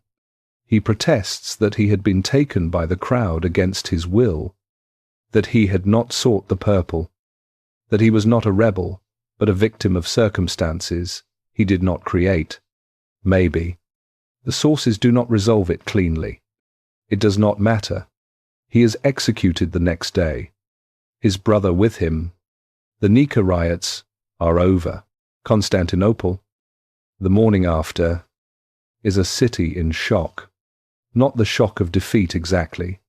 The shock of something that moved faster and hit harder than anyone had prepared for, and then stopped. The fires are being contained. The bodies in the Hippodrome are being dealt with. The administrative machinery of the empire, which had not actually stopped functioning even during the worst days, resumes its normal rhythms with the specific determination of systems that have survived a near-death experience and are not eager to acknowledge how near it actually was. Justinian surveys what the crisis has cost him. The physical destruction is significant. Buildings that will need to be rebuilt, including, eventually, the Hagia Sophia, which will become the most extraordinary piece of architecture the empire ever produces. A building that will stand for the rest of Byzantine history and beyond. The cost of the riots will be paid, partly, in the extraordinary beauty of what replaces what they destroyed. The human cost is not catalogued with the same care. Tens of thousands of people are dead in the Hippodrome. They were not soldiers. They were not a foreign enemy. They were the people of Constantinople. They had real grievances. The taxation that had helped fuel the riots was real. The faction violence that the government had tried to suppress was real. The feeling that the emperor was more interested in reconquering territories he had never seen than in governing the city he was actually in was real. None of that changes what happened. Theodora walks out of the council chamber and back into the palace that she refused to leave. What she is thinking in this moment is not recorded anywhere. The sources give us her words before the decision and the outcome after it. The interior of the moment is not available to us, but we can reason from who she is. She is a woman who has lived her entire life understanding that decisions have consequences and that the consequences are real. She has not made an argument in favor of an action that she did not understand would have a cost. She understood that staying meant fighting. She understood that fighting in this context meant dying in the Hippodrome. She made the argument anyway, not because she was indifferent to the cost, because she had looked at the alternative and decided that the cost of leaving was higher, because she had read the room and seen that the situation was not as foreclosed as it appeared, because she was, in the deepest sense, the person she had always been. Someone who looked at the architecture of power from a position of genuine understanding and made the most accurate call available. This is the thing about Theodora that the inspirational version of this story cannot contain. She was not simply brave. Bravery is a simpler thing, the overcoming of fear in a moment of danger. What she did in that room was something colder and more difficult than bravery.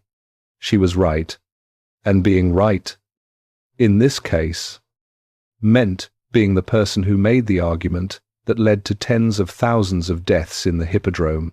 History does not resolve this. It just holds it, the courage and the cost, side by side, without resolving into a clean verdict. She had refused to let the empire fall. She had also refused to pretend that keeping it was free. The Hippodrome was quiet now. The smoke over Constantinople was beginning to thin, and in the palace, the woman who had grown up in the audience of that same Hippodrome, who had learned everything she knew about power from watching what happened in its tears, was facing a different kind of mourning than anyone else in the city. Not the mourning after survival, the mourning after the decision that made survival possible. And the question she was carrying forward into everything that came next was not whether she had been right, it was what she was going to do with being right. Power that has been tested and held is not the same power as before the test. It is heavier, and she was going to have to figure out what to do with the weight. Chapter 10. What power becomes after survival. There is a specific quality to power that has been tested and held. It is not the same as power that has never been tested. Power that has never been tested exists in a kind of theoretical state, real enough in its daily operations, but not yet proven in the dimension that matters most. You do not know, until the moment arrives, whether the thing you have built will hold under the kind of pressure that reveals what it is actually made of. After Nika, Theodora knew. She knew what she was capable of in the worst possible moment. She knew that her judgment, under conditions designed to produce panic and bad decisions, had been sound. She knew that the empire she had helped build was real enough to be worth the cost of keeping it. And she knew, with the specific clarity that survival of an extreme test provides, exactly where her own limits were and where they were not. This knowledge changed how she operated, not in the dramatic way that crisis moments are sometimes described as changing people.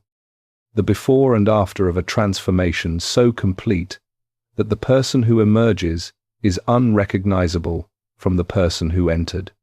Theodora after Nika was recognizably Theodora. The same intelligence, the same precision, the same refusal to be defined by anyone else's version of what she was. But something was different in the weight she carried and the way she used it. Before Nika, she had been building, establishing the network, the relationships, the informal channels of information and influence that made her something more than a ceremonial Augusta. She had been proving, through the accumulation of small demonstrations, that she was a factor in the governance of the empire rather than an ornament beside it. After Nika, she did not need to prove it anymore. The proof existed. It existed in the council chamber on January 14th. In the words she had said, and the decision that had followed them, and the bodies in the Hippodrome that were the consequence of that decision. Everyone who mattered in the Byzantine world knew what had happened in that room. They knew who had spoken and what had been said and what had changed as a result. She was no longer someone the court was assessing. She was someone the court was accounting for. The difference is significant. Assessment implies a judgment still in process. A verdict not yet delivered. Accounting for is what you do when the verdict is in. When you have determined that the person across from you is a variable that will affect your outcomes, and you need to factor that into every calculation you make, the senior officials of the Byzantine court began to account for Theodora in ways they had not before. This showed up in who came to her first, before going to Justinian. Not because she outranked him in the formal sense, but because they understood that her read of a situation was a useful input before committing to a position with the emperor. It showed up in who sent gifts and who made sure their wives were visible in the Augusta's household in the ways that proximity to power in Byzantine court culture required. It also showed up in something more significant, in what she chose to do with the position she now unambiguously held. Justinian, during these years, continued to be Justinian, ambitious, tireless, occasionally erratic in the specific way of people whose intellectual energy exceeds their emotional bandwidth. Building his legal code and his churches and his reconquered territories with the focused intensity of a man who understood that the window for everything he wanted to do was not unlimited. He and Theodora continued to disagree on religion. The disagreement was real. The people around them recorded the tension with a specificity that a coordinated strategy would not have produced. He was Chalcedonian by conviction. She was Miaphysite by conviction. These were not negotiating positions. They were things each of them actually believed, and believing different things about the nature of God. In the 6th century Byzantine world was a fundamental division about the nature of reality. And yet, there is a moment that the sources record, in the years after Nika, that sits outside the theological argument and outside the political partnership and outside every framework the court used to understand what was happening between them. A woman had come to Theodora with a petition, not a senator's wife, not a woman with connections. A woman from the city, whose husband had been assessed into debt by the tax machinery and who had no channel available to her that was not already controlled by the same apparatus that had taken everything. The petition was specific and desperate, and the kind of thing that would not survive even one transfer through the official administration. Justinian was in the room when it arrived, not observing. He was working, doing what he always did, which was work. He heard what was being said. He watched Theodora read the petition. He watched her set it aside in the specific way that meant it was going to be handled. He did not ask how. He already knew the answer. This is the texture of what their partnership looked like from the inside. Not the grand agreements or the theological arguments or the formal exercises of joint authority that the court observed and recorded. The unremarkable moments where each of them continued to be exactly what they were, and the empire absorbed both and was better for it. He built the architecture. She built the people inside it. Both of them understood, without ever quite saying it directly, that neither architecture nor people were sufficient alone, and each of them was, in the end, honest enough about their own limitations to let the other one fill them. That is rarer than it sounds. At any level of power, it is uncommon. At the level they occupied, it was almost unheard of. Most partnerships at the highest level of power collapse under the weight of the partner's incompatibilities. The incompatibility becomes the story. The incompatibility becomes the thing that ends the partnership or defines it in diminished terms. Theirs held, not because they were the same, because they had each figured out, early and clearly, what the other one was for, and because each of them had been honest enough about their own limitations to let the other one fill them. Now look at what she built in the years after Nika. The Miaphysite clergy, who had been hounded out of their sees, found that Constantinople became measurably more hospitable after 532. The enforcement became less aggressive. The bishops who had been in hiding found the hiding somewhat less necessary. This was not official policy. It was the practical effect of an Augusta who had just demonstrated, in the most dramatic way available, that her judgment mattered, and who was now using that demonstrated authority to protect the community that had shaped her understanding of what legitimacy actually meant. Her network deepened. The channels she had built before Nika, through servants and clergy and the wives of officials, expanded as more people recognized that proximity to her was worth cultivating. Information flowed to her from directions that the official administration did not reach. She knew things. The unsettling knowledge that had always been part of how she operated became, after Nika, something that the court understood was structural rather than accidental. She was not occasionally well-informed. She was systematically well-informed, and the system was hers. She also built something new in these years. Something that no previous Augusta had attempted in quite the same way. She built a record of access, not for herself, For the people who had none, the formal petition process of the Byzantine imperial court was real, and it was available in theory to anyone. In practice, it was a machinery that rewarded persistence, connections, and the ability to navigate layers of officials who were simultaneously the people you needed help from and the people most capable of ensuring your request went nowhere. A woman from the city whose husband had been wronged by a local administrator had no realistic path through that machinery. She could start the process. She was unlikely to finish it anywhere near the Augusta's desk. Theodora built alternative paths. Through the extended household she maintained, through the clergy who had her ear and knew what kinds of cases she was willing to hear, through the women in her circle who understood, because she had made it understood, that bringing certain kinds of need to her attention was not an imposition. It was what the network was for. This is unglamorous history. It does not produce memorable speeches or iconic moments that survive in the official record.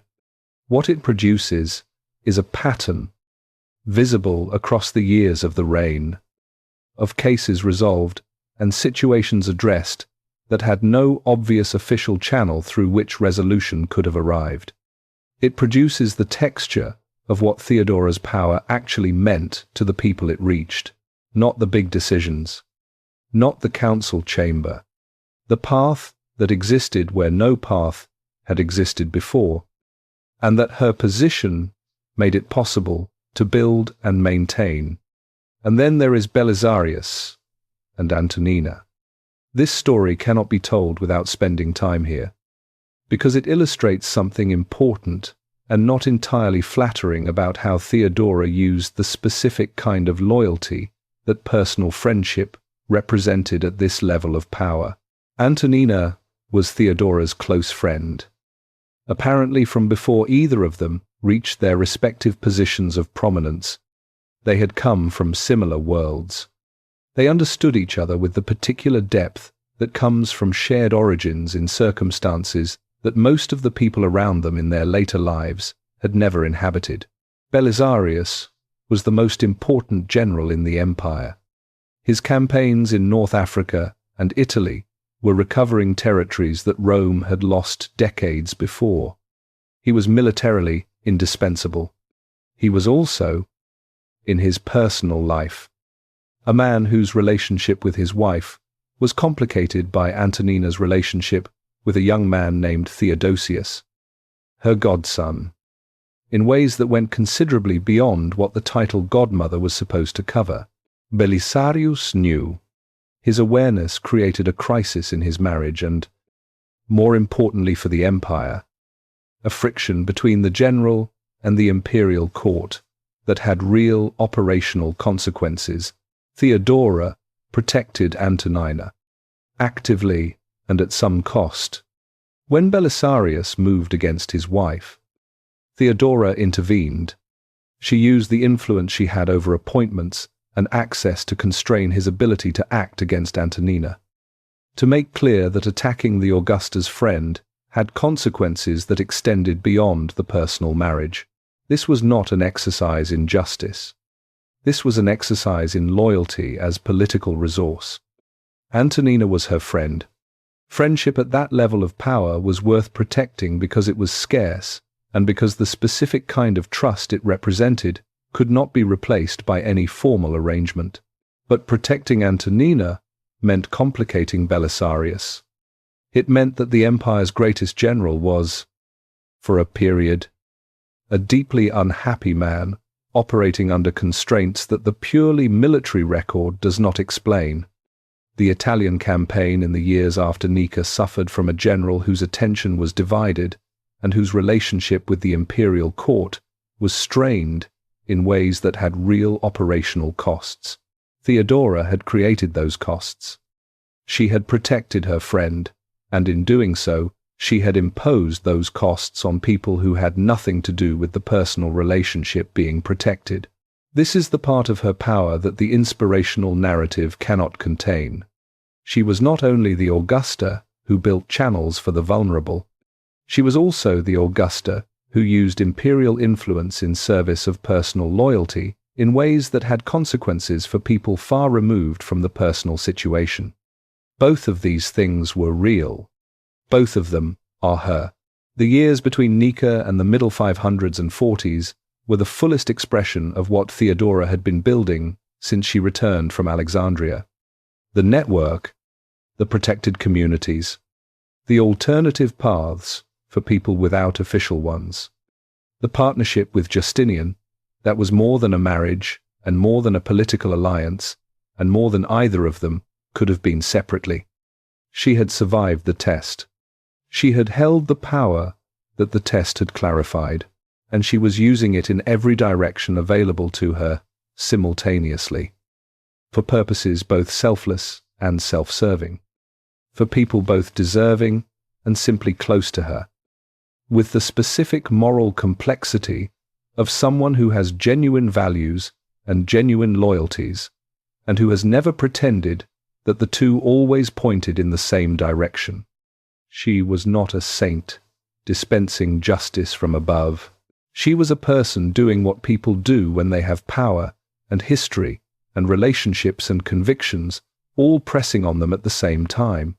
She was governing, in the fullest and most complicated sense of that word. Chapter 11. The Empire. She built inside the empire. Power at the highest level does one of two things to people. It confirms them. It takes whatever they already were and gives it room to expand. Removes the friction of circumstance and resistance and lets the person's existing nature fill the available space. The ambitious become more ambitious. The cautious become more cautious. The people who were fundamentally indifferent to the lives of the people beneath them become more indifferent, because indifference, like every other quality, grows in the absence of anything to check it, or it reveals them. It strips away the management of necessity, the constant performance of self required by people who are operating under pressure and constraint, and shows what was underneath all that management, what the person actually cared about when caring about it was no longer dangerous. With Theodora, it did both. The ambition was always there. The precision was always there. The capacity for cold calculation about what a situation required and what it was going to cost had been present since the years in the Hippodrome. Power confirmed those things, gave them scope, made them more visible because they no longer needed to be managed within the constraints of powerlessness. But power also revealed something that the constraints of her earlier life had kept partially hidden. Not hidden from herself. She had always known it was there, hidden from the people around her, who had not had reason to look for it, who had been too busy deciding what category she belonged in to look at what was actually inside her. She cared about specific things with a specificity and a persistence that went beyond what political calculation alone required. Not everything, not universally, not in the diffuse, general way that powerful people sometimes perform concern for the vulnerable as a rhetorical backdrop to their actual interests. She cared about the people that the empire's machinery ground up and discarded. The specific people, the ones in the specific categories that she knew from the inside rather than from above, and she cared in ways that were sometimes inconvenient and sometimes expensive and sometimes politically complicated in ways that a purely calculating person would have avoided. This chapter is about what she built from that caring, and about the places where the caring and the calculating were not as separate as the cleaner version of her story would require them to be. The metanoia. At some point, in the years following Nika, Theodora endowed a complex on the Asian shore of the Bosphorus that became known as the metanoia, which is the Greek word for repentance or transformation. The sources describe it as a place for women who had been in the kind of life she had come from, a refuge of some kind, a place where women who had been working in the entertainment world or who had been coerced into situations they had not chosen could go. Procopius, characteristically, describes it in the most negative terms available to him. He claims that women were forced there against their will, and that some threw themselves from the walls into the sea rather than remain. He uses it as evidence of Theodora's cruelty, her desire to control, her inability to leave alone the people who reminded her of what she had been. Modern historians approach the metanoia with more care than Procopius did, and with less certainty than the tradition that simply called it an act of charity.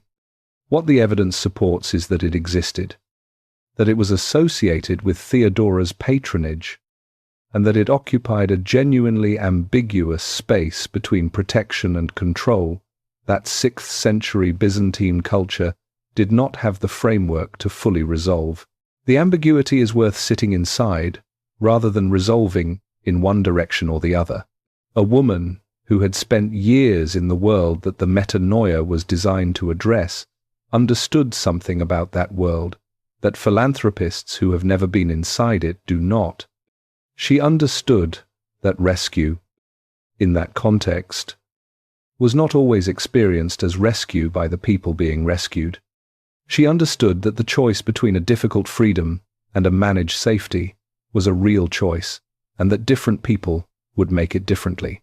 She may have understood this and proceeded anyway, because the alternative was leaving a situation unchanged that she had the power to change.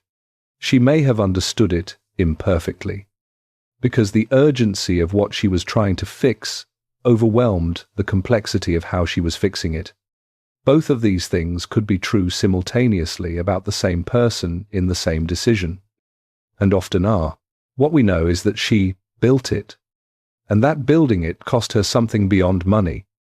It cost her the exposure of a personal connection to a subject that powerful people in her position routinely kept at careful distance.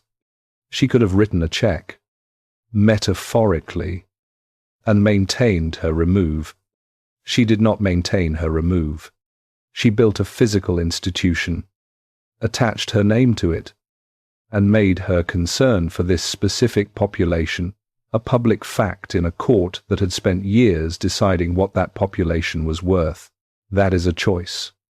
And the choice tells you something about what she decided her power was for. The legal dimension. The Justinian Code is the most consequential legal achievement of the Byzantine era. The Corpus Juris Civilis, completed in its major elements by 534, gathered, organized, and in many places reformed the accumulated mass of Roman law that had been developing for 1,000 years into a coherent system that could actually be applied consistently across the territories of the empire. It is, by any measure, one of the great intellectual achievements of late antiquity. It bears Justinian's name. He commissioned it, drove it, insisted on its completion with the specific relentlessness that characterized everything he was determined to accomplish. The legal scholars who drafted it, Tribonian above all, did the technical work under his direction, but legal codes do not spring from nothing. They are shaped by the problems that the people commissioning them are trying to solve, by the grievances they are trying to address, by the vision of what a just society looks like that the people at the top of the process bring to it. Theodora was at the top of the process, not as a legal technician, as someone whose understanding of where the existing law failed was direct and personal, and not subject to the abstractions that professional lawyers bring to questions about legal gaps. She knew, from the inside of lived experience, exactly what the law did to people it had decided were not worth protecting. She knew what it left them without. She knew what would have to change for them to have something. The reforms that touch most clearly on her concerns are the ones relating to women in vulnerable circumstances. The law on actresses and women of the infames category was modified to allow for rehabilitation, for women who left the performance world to recover legal standing that the previous code had made permanent, a formal process through which a woman could petition for imperial rescript restoring her legal status. The process was not easy. It was not available to everyone, but it existed where previously it had not, and that existence was itself a statement about whether the legal category of infames was meant to be a permanent verdict on a person's worth or a description of a circumstance that could change. The previous law had embedded a permanence that served the social hierarchy's interest in keeping certain people in certain places. The modification introduced a possibility of movement that the hierarchy had not wanted to introduce, and that it is difficult to imagine appearing in the code without someone who understood the personal stakes of that permanence, pushing for its removal. The reform of laws relating to women in marriage addressed something that Theodora would have understood from the texture of the world she had come from. Women in Byzantine society who entered marriages without substantial family support behind them were in a precarious legal position if the marriage ended badly. Their property rights were not secure.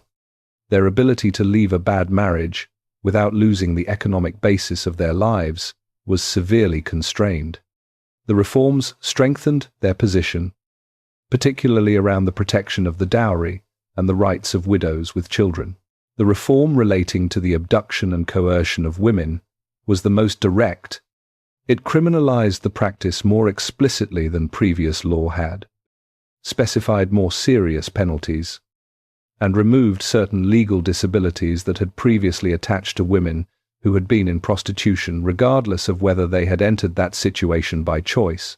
None of these reforms created anything resembling modern equality. They were 6th century Byzantine legal reforms, operating within a framework of assumptions about gender and social hierarchy that the reformers did not question in any fundamental way. But they moved. They shifted the position of specific categories of vulnerable people in directions that made the law slightly less available as an instrument of exploitation and slightly more available as a potential source of protection. The agenda of a legal reform project reflects the priorities of the people who have access to its direction. Theodora had access to its direction. She used it. The religious dimension. Pope Silverius became pope in 536. Elevated in part through political circumstances connected to the Gothic presence in Italy. He was firmly Chalcedonian, firmly opposed to the Miaphysite cause, and had made his opposition to reinstating the deposed Miaphysite patriarch Anthimus clear and public. Theodora wanted Anthimus reinstated. She had been working toward it through the channels available to her. Silverius was blocking it. And what happened next is one of the episodes that the cleaner versions of Theodora's legacy tend to minimize, and the hostile versions tend to overdramatize.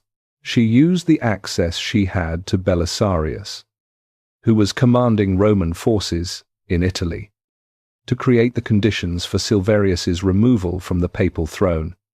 The specific mechanism involved accusations of treasonous contact with the Ostrogoths, accusations whose accuracy historians dispute, and whose timing is, to put it precisely, extremely convenient. Silverius was deposed. He was exiled to the island of Ponza. He died there in 537. The causes of his death are disputed. The sequence of events that led to his exile is not.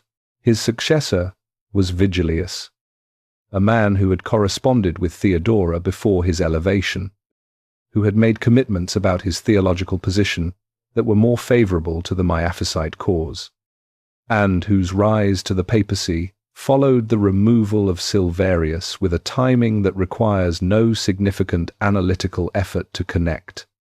This is what Theodora's power looked like when it was working against someone rather than for someone, not warmth extended and then withdrawn. An instrument applied with precision and without sentiment, in service of a cause she believed in, through means she was willing to use. Vigilius, once elevated, did not behave as reliably as the correspondence before his elevation had suggested he would. He found himself between Theodora's expectations and the pressure of his own theological community and the demands of the imperial religious politics he was now formally responsible for navigating. He satisfied no one consistently. She had put him there. She could not fully control what he did once he was there. This is a lesson that power teaches repeatedly, and that people in power resist learning. The ability to place someone in a position is not the same as the ability to determine what they do with it. People have their own calculations, their own pressures, their own survival instincts that engage in ways that the person who placed them did not fully account for. She continued to work with what she had, because the alternative was not a better option. It was simply nothing. Justinian built the walls and the laws and the armies and the churches. Theodora built the relationships inside them. Both were construction. Both were real. Both required intelligence and will, and the specific capacity to sustain effort over years without the kind of visible, measurable progress that keeps most people going. But only one of them could be built by Justinian. The other one required someone who had come from where she had come from, who had been inside the world that the empire created for the people it did not fully account for, who understood from the inside what those people needed and how they needed it and what it would take to actually reach them, rather than simply directing policy at them from a position that had never known what it felt like to need that policy. The empire she built inside the empire was not a monument. It did not have an inscription. No one commissioned a building to commemorate it, or a law to codify it, or an official history to record its scope. But it was real, and the people it reached knew it was real. Not because the Augusta had told them it was, because they had felt it in the specific, unremarkable, daily texture of circumstances that had changed in ways that the official version of the empire did not explain. The monk who could pray, the woman who could leave, the community that could maintain its practices in a world that had officially decided those practices were wrong. They did not always know her name in connection with what had changed for them. The network she built was not a network that put her name on things. It was a network that put things in places where people needed them, and let the people who needed them experience the thing rather than the biography of the person who had arranged it. This is, in a way, the deepest expression of what she understood about power. Power that announces itself constantly is power that is still insecure. Power that simply produces outcomes, that changes the shape of the world in ways that people experience without necessarily tracing back to a source, is power that has nothing left to prove. After Nika, she had nothing left to prove. She knew what she was. The empire was knowing it too, in every direction she could reach, through every instrument available to her, for purposes both selfless and self-serving, for people both deserving and simply close to her, with the full moral complexity of someone who had genuine values and genuine loyalties, and who had never pretended that the two always pointed in the same direction. That is the empire she built inside the empire. Not clean, not simple, not reducible to either the saint or the schemer that the sources wanted to make of her. Real, in the only way that the most durable things ever are. Chapter 12. The Cost of Being Unforgettable. There is a version of Theodora that history finds easier to tell. The version where the woman from the Hippodrome rises to the throne and uses her power to protect the people she came from and stands firm in the moment of crisis and dies, leaving behind a legacy of compassion and courage that the centuries cannot diminish. That version is not wrong. Everything in it is real. The compassion was real. The courage was real. The legacy is real, and it matters. But it is not the complete version. And this story has promised the complete version. The complete version includes the parts that do not fit the narrative of the woman who survived injustice and used power to correct it.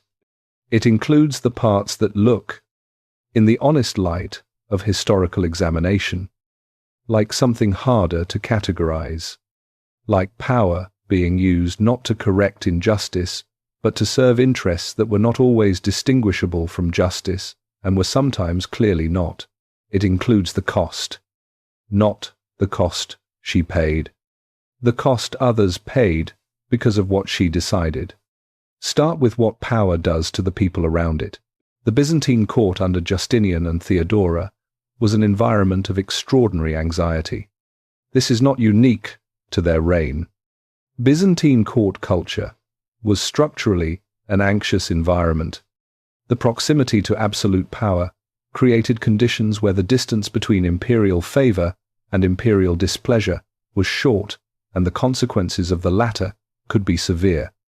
Exile, confiscation of property, imprisonment, in extreme cases, mutilation, blinding, death. These were not theoretical possibilities. They were things that happened to real people in the 6th century Byzantine world with enough regularity to keep everyone in the court acutely aware that they were not beyond reach. Theodora did not create this environment. She inherited it. But she operated in it with an effectiveness that was, depending on your position relative to her, either reassuring or terrifying.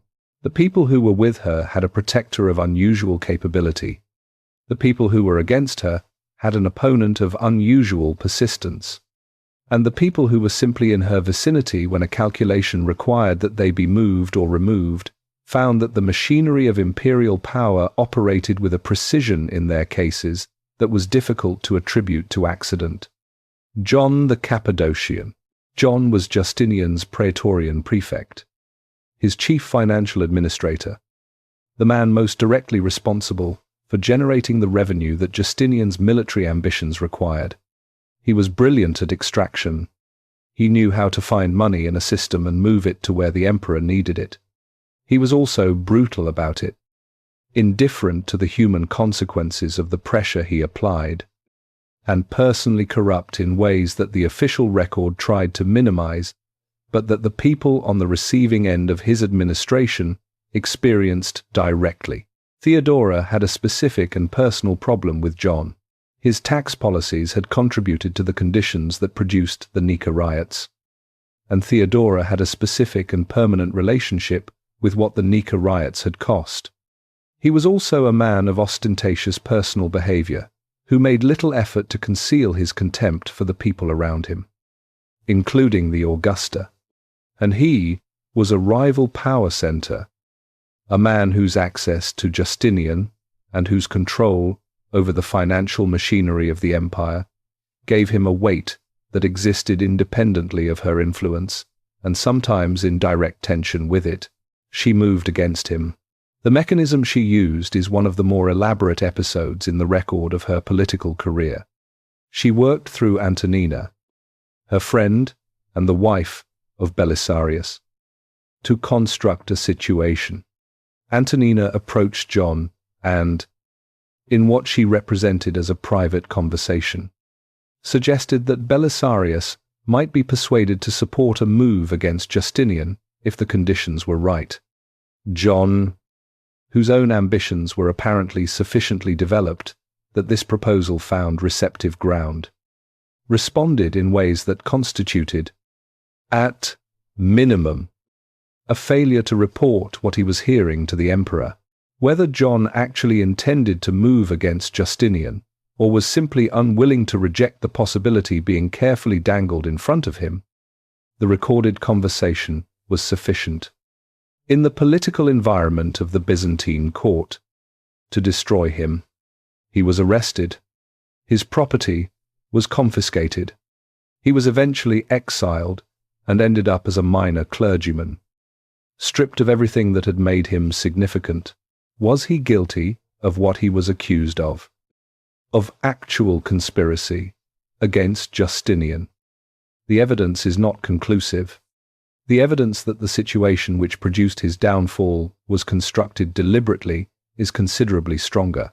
He was also not an innocent man.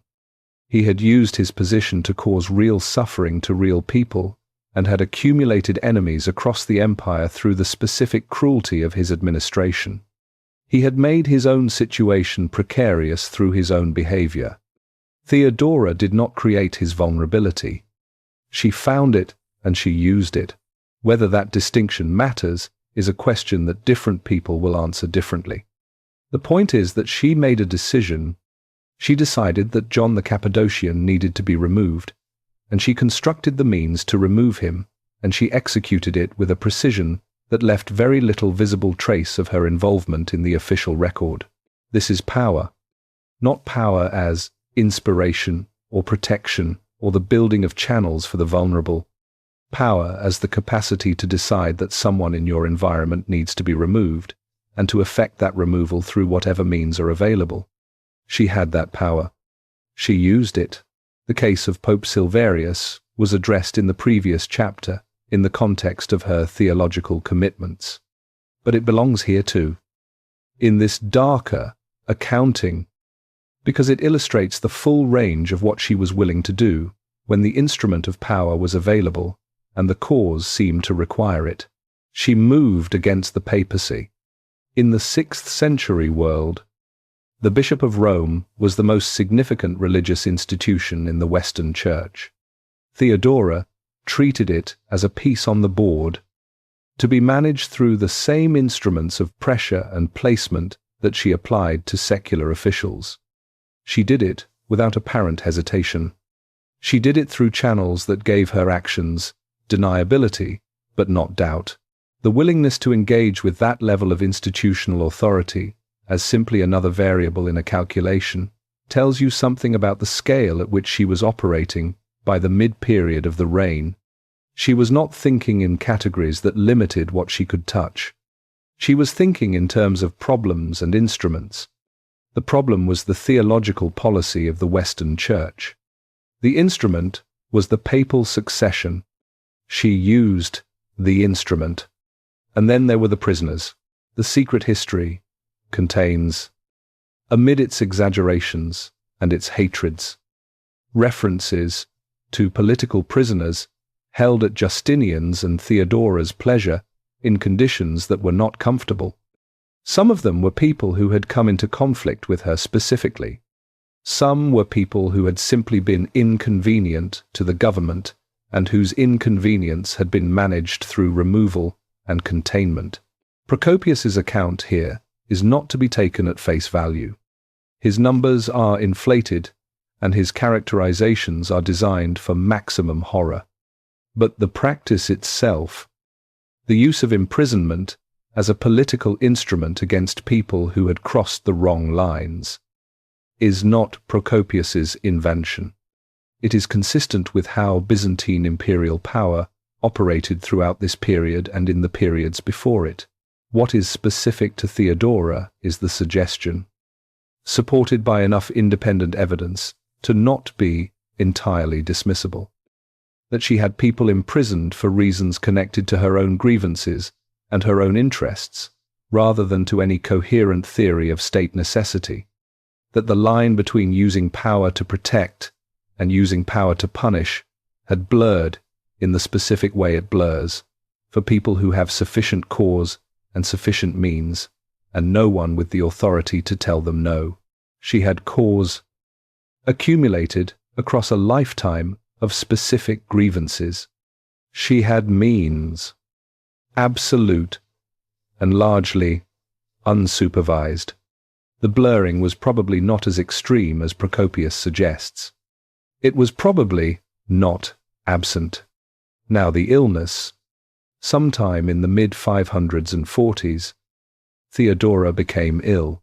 The sources identify symptoms and a progression consistent with what we would now call cancer.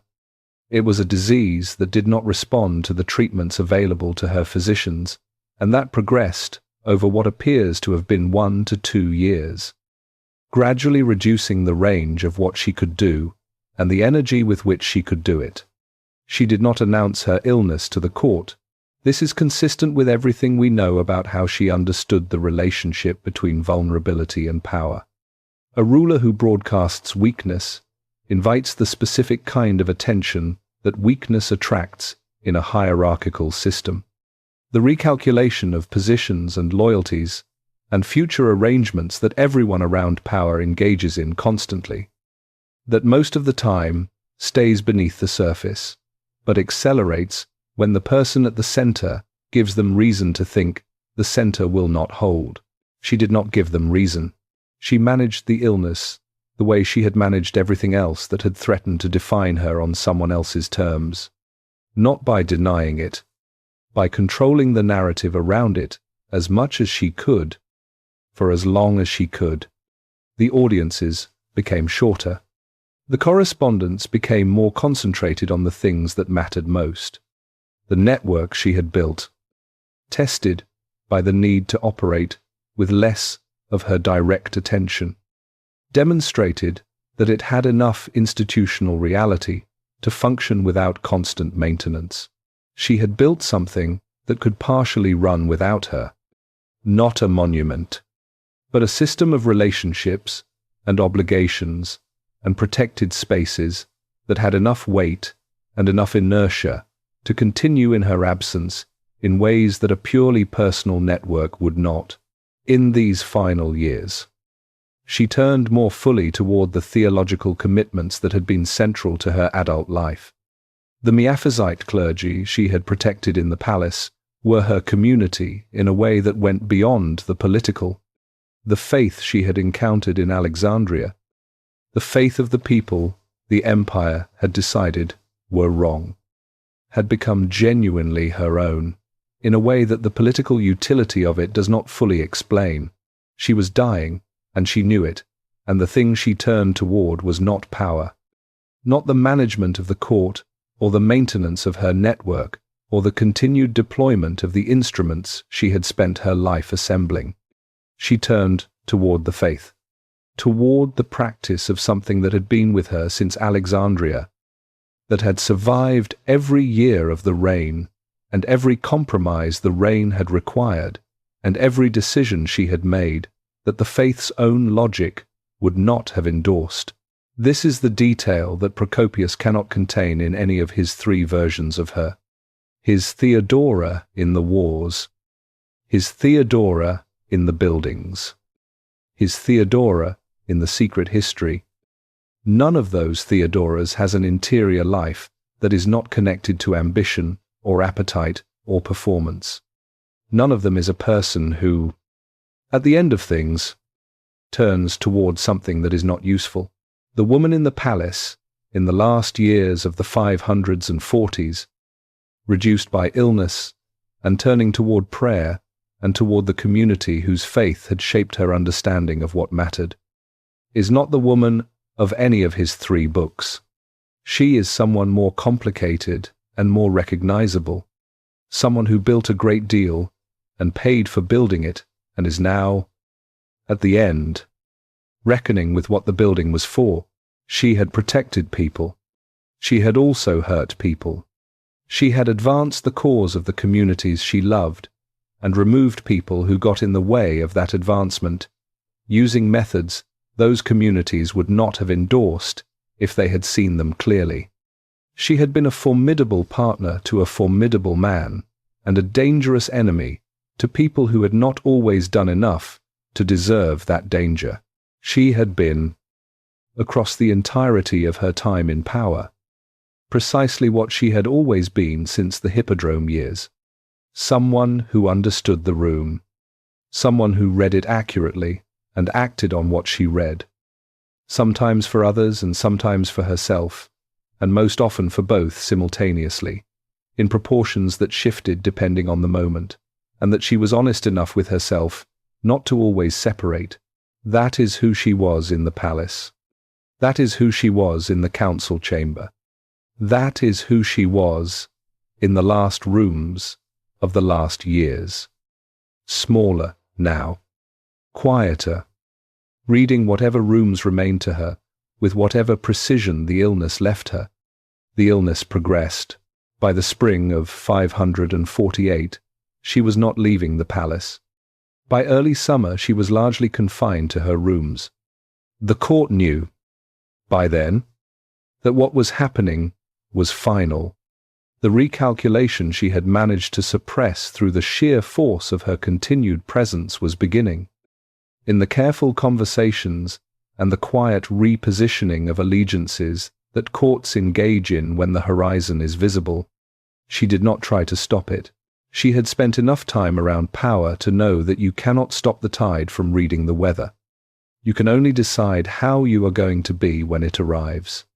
She was, by every account the sources give us, herself, present, clear, not diminished in her understanding of the situation or in her assessment of the people in it. The illness had taken her physical strength. It had not taken the thing that had made her what she was, the capacity to read the room. She read it to the end, and the room, in those last weeks, contained only the things that had always been most real to her. The faith, the man beside her, the empire they had built together, the people inside it who were different, in ways both visible and invisible, because she had been there. She was not clean. She was not simple. She was not the saint that one tradition wanted to make of her, or the demon that another insisted she was. She was a person who had understood, from childhood, that the world was organized around questions of who mattered and who did not, and who had spent her life insisting, through every instrument available to her, that the answers those questions produced were wrong. She had not fixed it. No single person fixes a system that size. But she had moved it, in the places she had reached, in the laws she had shaped, and the communities she had sheltered, and the channels she had built that kept working after she was gone, in the quiet and unglamorous and permanent fact that the world was different in specific ways because she had been in it. The cost of being unforgettable is that you cannot control how you are remembered. She would be remembered as a saint by some, as a demon by others, as an icon by people who needed that kind of icon and were willing to flatten her into it, as a cautionary tale by people who needed that kind of caution. She would not be remembered accurately by anyone, because accurate memory of a person this complex requires a closeness that history cannot sustain across 15 centuries. But she would be remembered. That was the thing she had been building toward. Not consciously, not as a stated goal, but in everything she did and everything she refused to stop doing and every choice she made when choosing differently would have been easier and safer and more comfortable. The memory, the permanent, undeniable, impossible to fully contain memory of a woman who looked at the world that had decided what she was before she could speak, and spoke anyway. Go back to the room. Constantinople, June 28th, 548. Justinian is sitting beside her. He has been sitting beside her for days in the way that the sources describe without quite being able to explain. Not the ceremonial presence of an emperor discharging a duty beside a dying empress. Something else. The presence of a man who has spent 20 years being the most powerful person in the most powerful empire in the world, and who understands, in this room, on this day, that the thing he cannot replace is ending. He has the legal code. He has the Hagia Sophia. He has the reconquered territories and the armies and the administrative machinery that will continue to run after this room goes quiet. He has the most comprehensive mind of the 6th century and the most ambitious building program and the most significant legal reform in 1,000 years of Roman history. He does not have her accuracy. He will govern for 17 more years after this room goes quiet.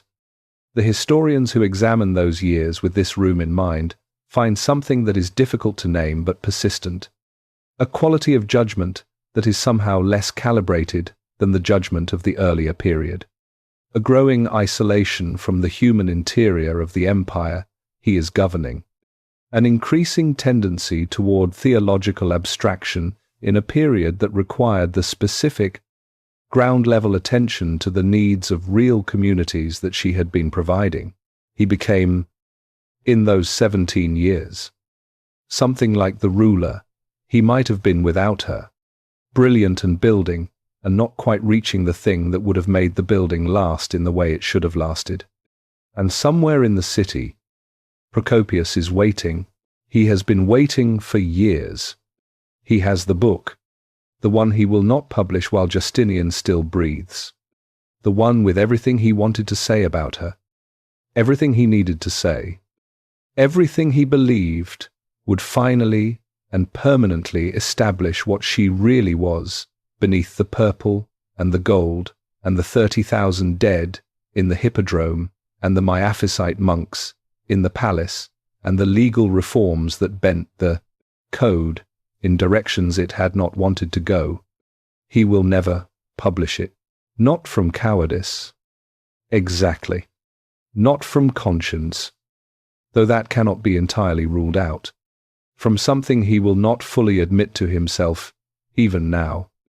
Even waiting. Even with the end of her visible from the city, he has spent his life recording. He is still afraid of her. Even now. Even dying. Even in the room where the purple is ending, and the most powerful man in the world is sitting beside something he cannot fix. She is still, somehow, reading the room. He has never stopped being something that her reading of the room could reach. That is who she was. The room goes quiet. Procopius keeps the book hidden. For now. Now the question that has been waiting since the beginning of this story.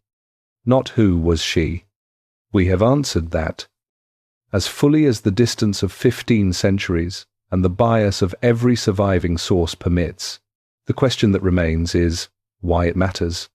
Why a woman who died in 548 in a city that no longer exists, in an empire that fell 900 years after her, who left no writings of her own, and whose story we know almost entirely through sources that had reasons to distort it. Why this particular woman is still being argued about and written about and argued about again across 15 centuries and counting. The answer is not because her story is inspiring, though it is. Many inspiring stories do not survive this long.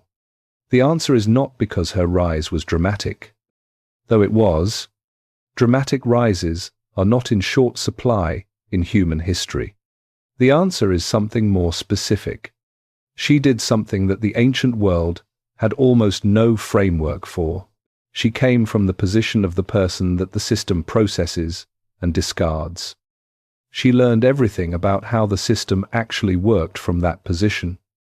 And then she got inside the system and used what she had learned to move it, not to destroy it, not to transcend it, to move it in specific directions, by specific amounts, for specific people, through specific mechanisms that she understood with a precision that no one who had only ever operated the system from inside its official structures could have developed.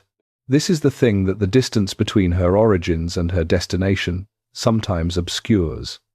The distance is extraordinary enough to generate the dramatic arc that histories and films and centuries of storytelling have found irresistible. But the distance is not the point. The learning is the point. What she learned in the Hippodrome and in the performance world and in North Africa and in Alexandria and in the years of navigating a world that had very specific ideas about what she was and what she was worth, was not simply how to survive, Survival was necessary, but it was not the destination. What she learned was how to understand human beings from the inside of their vulnerability, how to see, from the position of the person that power acts upon, what power actually does when it encounters a human being who cannot protect themselves from it. She carried that understanding into the palace, and she never put it down, not in the years when it would have been very easy to put it down. When the distance between who she had been and who she was had become large enough to seem like different people entirely, not in the years when the court's preference would have been for an Augusta who managed the social obligations of her position and left the actual governance to the men who had always done it. Not in the years when Justinian's own extraordinary intelligence and ambition would have made it easy to simply defer, to let his vision fill the available space, and to be the person beside him who supported rather than the person beside him who pushed back. She never deferred in the ways that would have cost her the thing she had learned. This is her legacy in the deepest sense. Not the specific laws, not the specific communities she protected, not even the Nika speech that everyone remembers. The sustained refusal, across 20 years of power, to forget what she knew. In Ravenna, in the church of San Vitale, there is a mosaic. It was completed around 547, approximately a year before her death, as part of the church's decoration program under Byzantine administration. It shows Theodora in full imperial regalia, surrounded by her court, in the formal processional pose of Byzantine imperial iconography. She is looking straight ahead, not at Justinian, whose image is on the opposite wall in the corresponding position, not at the viewer in the direct, engaging way of portrait art, straight ahead, into the middle distance, into something that is not in the frame of the image and has not been in any frame that anyone has tried to put around her in 15 centuries of trying. The gold of the mosaic background glows even now. In the light that filters through the church's narrow windows, the tesserae are set with the specific skill of Byzantine craftsmen, who understood that a mosaic's job was not to reproduce reality, but to create something that transcended it, that placed its subject outside the ordinary flow of time and into a register where ordinary time could not diminish it. They succeeded. Theodora looks out of that wall as if she is still reading the room, as if she has been reading it for 15 centuries and has not yet found anything in it that surprised her as much as her enemies hoped it would. The Eastern Orthodox Church canonized her as a saint. The feast day of Justinian and Theodora is observed on November 14th. Procopius called her a demon. Modern scholars call her one of the most significant political figures of late antiquity. None of these framings is wrong exactly. None of them is sufficient. The honest accounting is that we do not know, and cannot know, everything about Theodora. We cannot fully separate the woman from the sources that contain her. We cannot know what she thought about the decisions she made that cost other people significantly. We cannot know whether the Miaphysite faith she carried from Alexandria was a genuine spiritual commitment or a political identity that served her interests, or, most likely, both simultaneously in proportions that shifted depending on the moment. We cannot know what she felt in the council chamber on January 14th of 532, or in the palace in the years when the illness was taking what it was taking, or in whatever passed between her and Justinian in the days before the end. We can know what she did, and what she did is sufficient. She entered the most powerful institutional structure of her world from a position that the structure had decided was incompatible with power. She learned it from the inside of what it did to people without protection. She shaped it. She pushed it in directions it did not naturally go, and held it there through sustained effort over years, and through the specific cold, unglamorous work of building relationships and channels and protected spaces that the official architecture of the empire had never accounted for. She protected specific people in specific ways that made material differences to their actual lives. She hurt specific people in specific ways that the honest accounting cannot ignore. She was not clean. She was not simple. She was not reducible to the saint or the demon or the icon or the cautionary tale that the various traditions needed her to be. She was the girl from the Hippodrome who learned to read every room she was ever in, and then changed the rooms. She was the woman who understood that shame was a weapon the powerful used against the powerless, and who decided, somewhere between the Hippodrome and Alexandria and the wool-spinning neighborhood near the palace where Justinian found her, that she was not going to let it be used against her anymore. She was the Empress who sat in a council chamber while the city burned and told the most powerful man in the world that the purple was worth dying for. Not because she was fearless, but because she had already done the calculation, and the calculation came out the same way every time she ran it. She was the ruler who built an empire inside the empire, who created channels for people the empire did not account for, who pushed laws in directions they did not naturally go, and who did all of it without ever fully explaining herself to the people who needed her to be simpler than she was. She was the woman who looked out of the mosaic in Ravenna straight ahead, into the middle distance, into something that is not in the frame, still reading the room, still, after 15 centuries, impossible to fully contain in any frame that anyone has tried to put around her. Not because she was a saint, not because she was a demon, because she was something that both of those categories were built to avoid acknowledging. A person from the wrong place who understood the right things and refused to pretend otherwise. The city decided what she was before she could speak. She spoke anyway. The speaking lasted. It is still lasting. It will keep lasting. Because that is what happens when someone tells the truth about power from the inside of what power does to people who cannot protect themselves from it. The truth does not expire. It just waits for the room to be ready to hear it. Theodora did not wait for rooms to be ready. She walked in and she changed them. That is who she was. That is enough. That is more than enough. That is everything.